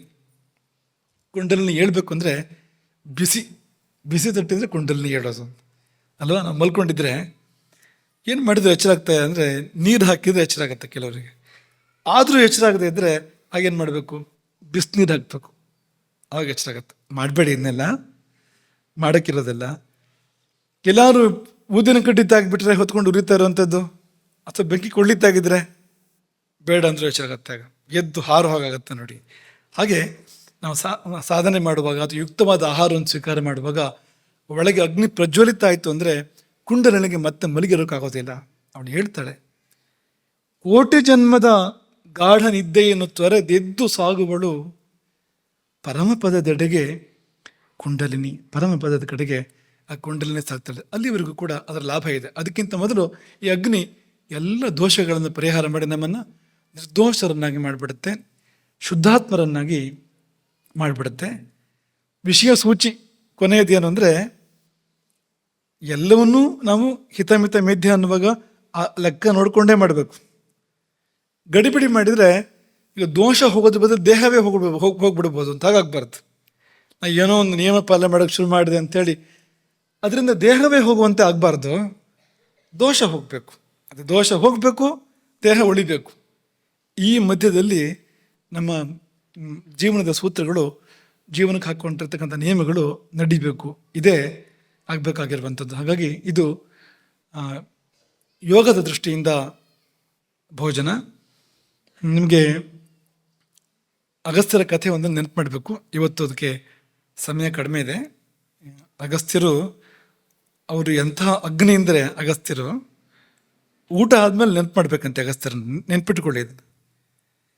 ಊಟ ಮುಗಿದ ಮೇಲೆ ಮೊಟ್ಟ ಮೊದಲು ಯಾರನ್ನು ನೆನಪು ಮಾಡ್ಕೊಳ್ಬೇಕು? ಅಗಸ್ತ್ಯಂ, ಅವ್ರನ್ನ ನೆನಪು ಮಾಡ್ಕೋಬೇಕಂತ. ಯಾಕೆಂದರೆ ಅವರು ನೆನಪು ಮಾಡ್ಕೊಂಡ್ರೆ ಸಾಕಂತ ಇಲ್ಲಿ ಜೀರ್ಣಶಕ್ತಿ ಜಾಗೃತ ಆಗತ್ತೆ ಅಂತ ನಮ್ಮೊಳಗೆ. ಅವರ ಸ್ಮರಣ ಮಾತ್ರದಿಂದ ನಮ್ಮಲ್ಲಿ ಜೀರ್ಣಶಕ್ತಿ ಅಗ್ನಿ ಜಾಗೃತವಾಗಿ ಆಹಾರವನ್ನು ಸರಿಯಾಗಿ ಪಚನ ಮಾಡಿ ದೋಷಗಳನ್ನೆಲ್ಲ ಪರಿಹಾರ ಮಾಡುತ್ತೆ. ಅಂದರೆ ಆ ಮಹಾಪುರುಷ ಹೇಗಿದ್ದಿರ್ಬೋದು ಅಂತ, ಅಗಸ್ತ್ಯರು ಅಂತ ಎಂಥ ಅದ್ಭುತ ಇದ್ದಿರ್ಬೋದು ಅಂತ. ಅವರು ಒಂದು ರಾಕ್ಷಸನನ್ನೇ ಜೀರ್ಣ ಮಾಡ್ಕೋತಾರೆ. ನಿಮಗೆಲ್ಲ ಗೊತ್ತು ಆ ಕಥೆ. ವಾತಾಪಿ ಎನ್ನುವ ರಾಕ್ಷಸನನ್ನೇ ಜೀರ್ಣೋಭವ ಅಂದರೆ ಏನಿರಬೇಕು ಅಗ್ನಿ ಇದು ಅಂತ. ಅಗ್ನಿ ದೋಷಗಳನ್ನು ಪರಿಹಾರ ಮಾಡುತ್ತೆ ಅಂತ ನಿಮ್ಗೆ ಹೇಳ್ತಾ ಇದ್ವಲ್ಲ, ಅದಕ್ಕೆ ಉದಾಹರಣೆ ಇದು ಅಂತ. ರಾಕ್ಷಸ ಅವನು ಊಟವಾಗಿ ಬಂದು ಇವರೊಳಗೆ ಸೇರಿದ್ದಾನೆ, ಅಗಸ್ತ್ಯರ ಹೊಟ್ಟೆ ಸೇರಿದ್ದಾನೆ. ಹಾಗೆ ಎಷ್ಟೋ ಜನರ ಹೊಟ್ಟೆಯನ್ನು ಮೊದಲು ಸೇರಿ ಅವ್ರನ್ನೆಲ್ಲ ಕೊಂದು ಮುಗಿಸ್ಬಿಟ್ಟಿದ್ದಾನೆ ಅವನು. ಆ ರಾಕ್ಷಸಿಗೆ ಒಂದು ಶಕ್ತಿ ಏನು ಅಂದರೆ, ಆಡಿನ ರೂಪ ತಾಡ್ತಾನೆ, ಕೊಂದು ಅಡುಗೆ ಮಾಡ್ಬೋದು. ಊಟ ಮಾಡಿದ್ಮೇಲೆ ಮತ್ತೆ ಅವನು ಆಡಾಗ್ತಾನೆ ಅಂತ. ಹೊಟ್ಟೆ ಒಳಗೆ ಹೋದ್ಮೇಲೆ ತಿರುಗಿ ಮತ್ತೆ ಅದ್ರ ಕಥೆ ಏನು? ಊಟ ಮಾಡಿದವನ ಕಥೆ ಏನಾಗಬೇಕು? ಮತ್ತೆ ಅವನಿಗೆ ಕೊಂಬೆಲ್ಲ ಬಂದು ಅವನು ಆಡಾಗಿ ಅವನು ಗುದ್ದಿದ್ರೆ ಹೊಟ್ಟೆ ಗೋಡೆಯನ್ನು ಬೆಳಗ್ಗೆಯಿಂದ ಕಥೆ ಏನು ಅಂತ. ಗುದ್ದದೆಲ್ಲ ಬೇಡ, ಅವನಿಗೆ ತನ್ನ ನಿಜರೂಪ ಬಂತು ಅಂದರೆ ಮತ್ತೆ ಹೊಟ್ಟೆ ಇಲ್ದಿರುತ್ತಲ್ಲಿ. ಹೀಗೆ ಸಾವಿರಾರು ವಿಪ್ರೋತ್ತಮರನ್ನು ಸಂಹಾರ ಮಾಡಿದಂಥ ಒಬ್ಬ ಮಹಾರಾಕ್ಷಸ ಅಗಸ್ತ್ಯರ ಹೊಟ್ಟೆ ಸೇರಿದಾಗ ಅವ್ರಿಗೆ ಗೊತ್ತಿತ್ತು, ಮೊದಲೇ ಅದೇನು ಅಂತ ಗೊತ್ತಿತ್ತು. ಆ ಊಟ ಬೇಕು ಅಂತಲೇ ಹೋಗಿದ್ದವನು, ಜೀರ್ಣ ಮಾಡಬೇಕು ಅಂತಲೇ ಹೋಗಿದ್ದಂತೆ ಅವರು. ಹೊಟ್ಟೆ ಮೇಲೆ ಕೈ ಆಡಿಸ್, ತಮಾಷೆ ಹೇಳ್ತಾರೆ, ಹೊಟ್ಟೆ ಮೇಲೆ ಕೈ ಆಡಿಸಿದ್ರು ಅಗಸ್ತ್ಯರು ಅಂತ. ಹೊಟ್ಟೆ ಮೇಲೆ ಅಂದರೆ ಈ ನಾಭಿ ಸುತ್ತನೇ ಹೀಗೆ ಕೈ ಆಡಿಸೋ ಕ್ರಮ ಇದೆ ಒಂದು. ನಾಭಿ ಸುತ್ತನೇ ಕೈ ಆಡಿಸಿದಾಗ ಅಗ್ನಿ ಜಾಗೃತವಾಗಿ ಜೀರ್ಣ ಮಾಡೋಂಥ ಒಂದು ಕ್ರಮ ಇದೆ. 48 ಸುತ್ತು ಅಥವಾ ತುಪ್ಪ ಮುಟ್ಕೊಂಡು ಸುತ್ತು ಅಂತೆಲ್ಲ ಕ್ರಮ ಇದೆ. ಅದು ಕೆಲಸನೂ ಮಾಡುತ್ತೆ, ಅದು ಪರಿಣಾಮನೂ ಮಾಡುತ್ತೆ ಅದು. ಹಾಗೆ ಅವರು ವಾತಾಪಿ ಜೀರ್ಣೋಭವ ಅಂತ, ಅವನ ಅಣ್ಣ ವಾತಾಪಿ ನಿಷ್ಕ್ರಮಸ್ವ ಅಂತ ಬಡ್ಕೋತಾ ಇದ್ದಾನೆ. ಹೊರಗೆ ಬಾ ಅಂತ ಈ ವಾತಾಪಿ ಅಣ್ಣ ಇಲ್ವಲ್ಲ ಬಡ್ಕೋತಾ ಇದ್ದಾನೆ. ಇವ್ರು ಇಲ್ವಲ್ಲ ಅಂತ ಇವರು ಅಗಸ್ತ್ಯರು. ಜೀರ್ಣ ಆಗಿ ಹೋಗಿದ್ದಾನೆ ಅಂತ, ಅವನು ವಾತಾಪಿಯಾಗಿ ಉಳಿದಿಲ್ಲ ಇನ್ನು ಅಂತ. ಹಾಗಾಗಿ ಅವನು ಇಲ್ವಲ್ಲ, ಒಳಗೆ ಇಲ್ವಲ್ಲ ಅಂತ ಹೀಗಾಯ್ತು ಅಂತ ರಾಮಭದ್ರಾಚಾರ್ಯ ಹೇಳ್ತಾ ಇದ್ರು ಕಥೆಯನ್ನು ಯಾವಾಗಲೂ. ಆ ಕಡೆಯಿಂದ ಇಲ್ವಲ್ಲ, ಈ ಕಡೆಯಿಂದ ಇಲ್ವಲ್ಲ, ಹಾಗಾಗಿ ಹೋಯ್ತು ಅಂತ. ಅಂತಹ ಅದ್ಭುತ ಅಂತ. ಅದರ ನಂತರ ಅಗ್ನಿಕಥೆ ಮುಂದುವರಿಯುತ್ತೆ. ಅದರ ನಂತರ ಇಲ್ವಲ ಅಗಸ್ತ್ಯದ ಮೇಲೆ ದಾಳಿ ಮಾಡ್ತಾನೆ. ವಾತಾಪಿ ಅಣ್ಣ ಇಲ್ವಲ್ಲ ತಮ್ಮನನ್ನು ಅಗಸ್ತ್ಯರು ಜೀರ್ಣ ಮಾಡ್ಕೊಂಡ್ರು ಅಂತ ಆದಮೇಲೆ ಅಗಸ್ತ್ಯರ ಮೇಲೆ ದಾಳಿ ಮಾಡ್ತಾನೆ. ಅಗಸ್ತ್ಯರು ಏನು ಮಾಡಿದ್ರು ಅಂದ್ರೆ, ಅಲ್ಲೇ ಒಂದು ಸೌದೆ ತಗೊಂಡ್ರ ಪಕ್ಕದಲ್ಲಿ ಇದ್ದಿದ್ದು ಅಗಸ್ತ್ಯರು, ಒಂದು ಕಲ್ಲು ತಗೊಂಡ್ರ, ಇಲ್ಲ, ಕಣ್ಣು ಬಿಟ್ಟು ನೋಡಿದ್ರಂತೆ ಅವನನ್ನು ಅಷ್ಟೇ. ಇಲ್ವಲನನ್ನು ದುರುಗುಟ್ಟಿ ನೋಡಿದ್ರು ಅಂತ. ಸೋಭ್ಯದ್ರವನ್ ಮುನಿಶ್ರೇಷ್ಠಂ. ಆ ಮುನಿಯ ಮೇಲೆ ಇಲ್ವಲ ಎರಗಿದ, ಅಗಸ್ತ್ಯ ಮುನಿಯ ಮೇಲೆ ಇಲ್ವಲ ಎರಗಿದ ಅಗಸ್ತ್ಯರು ದೀಪ್ತ ತೇಜಸ ಚಕ್ಷುಷ ಅನಲಕಲ್ಪೇನ. ಕಣ್ಬಿಟ್ರು. ಕಣ್ಣು ಹೇಗಿತ್ತು ಅಂದರೆ ಕಣ್ಣು ಪ್ರಜ್ವಲಿಸ್ತಾ ಇತ್ತಂತೆ, ದೀಪ್ತ ತೇಜಸ ಅಂತ. ಅನಲಕಲ್ಪೇನ, ಬೆಂಕಿ ಇದ್ದಾಗಿತ್ತು ಕಣ್ಣು ಅಗಸ್ತ್ಯರದ್ದು. ಅಂತ ಕಣ್ಣಿನಿಂದ ನಿರ್ದಗ್ಧ, ಸುಟ್ಟು ಬೂದಿಯಾಗಿ ಬಿದ ಅಲ್ಲೇ. ಅಂದರೆ ಅಗ್ನಿ ಎಷ್ಟಿದೆ ಅಂದರೆ ಅದು ಒಳಗಡೆಗೆ ಬೇಕು ಅಂದ್ರೆ ಕಣ್ಣಿನ ಮೂಲಕನೂ ಹೊರಗೆ ಬರುತ್ತೆ, ಕಿವಿ ಮೂಲಕನೂ ಹೊರಗೆ ಬರುತ್ತೆ, ಕೈಯಿಂದಲೂ ಬರುತ್ತೆ. ಎಲ್ಲಿಂದ ಬೇಕಾದ್ರೂ ಕಣಗಳಿಂದ ಅಗ್ನಿಯನ್ನು ಹೊರಹೊಮ್ಮಿಸುವ ಶಕ್ತಿ ಉಳ್ಳಂಥ ಒಬ್ಬ ಮಹಾಮುನಿ, ಸಾಕ್ಷಾತ್ ಅಗ್ನಿಯೇ ಎನ್ನುವಂಥ ಮಹಾಮುನಿ. ಹಾಗಾಗಿ ಇವರ ನೆನಪನ್ನು ಕೊನೆ ಪಕ್ಷ ಊಟ ಆದ ಕೂಡಲೇ ತಪ್ಪದ ಇವರು ನೆನಪನ್ನು ಮಾಡಿದರೆ ಊಟ ಮಾಡಿದ್ದು ಜೀರ್ಣ ಆದರೆ ಆ ಊಟದಿಂದ ರೋಗ ಇಲ್ಲ. ಮತ್ತೆ ಅಗ್ನಿ ಜಾಗೃತ ಆದರೆ ಯಾವ ರೋಗವೂ ಇಲ್ಲ. ಹರಿರಾಮ. ಗೋಕರ್ಣ ಮಂಡಲಾಧೀಶ್ವರ ಶ್ರೀಮದ್ ಜಗದ್ಗುರು ಶಂಕರಾಚಾರ್ಯ ಶ್ರೀ ಶ್ರೀ ರಾಘವೇಶ್ವರ ಭಾರತೀ ಸ್ವಾಮಿ ಮಹಾರಾಜ್ ಕಿ.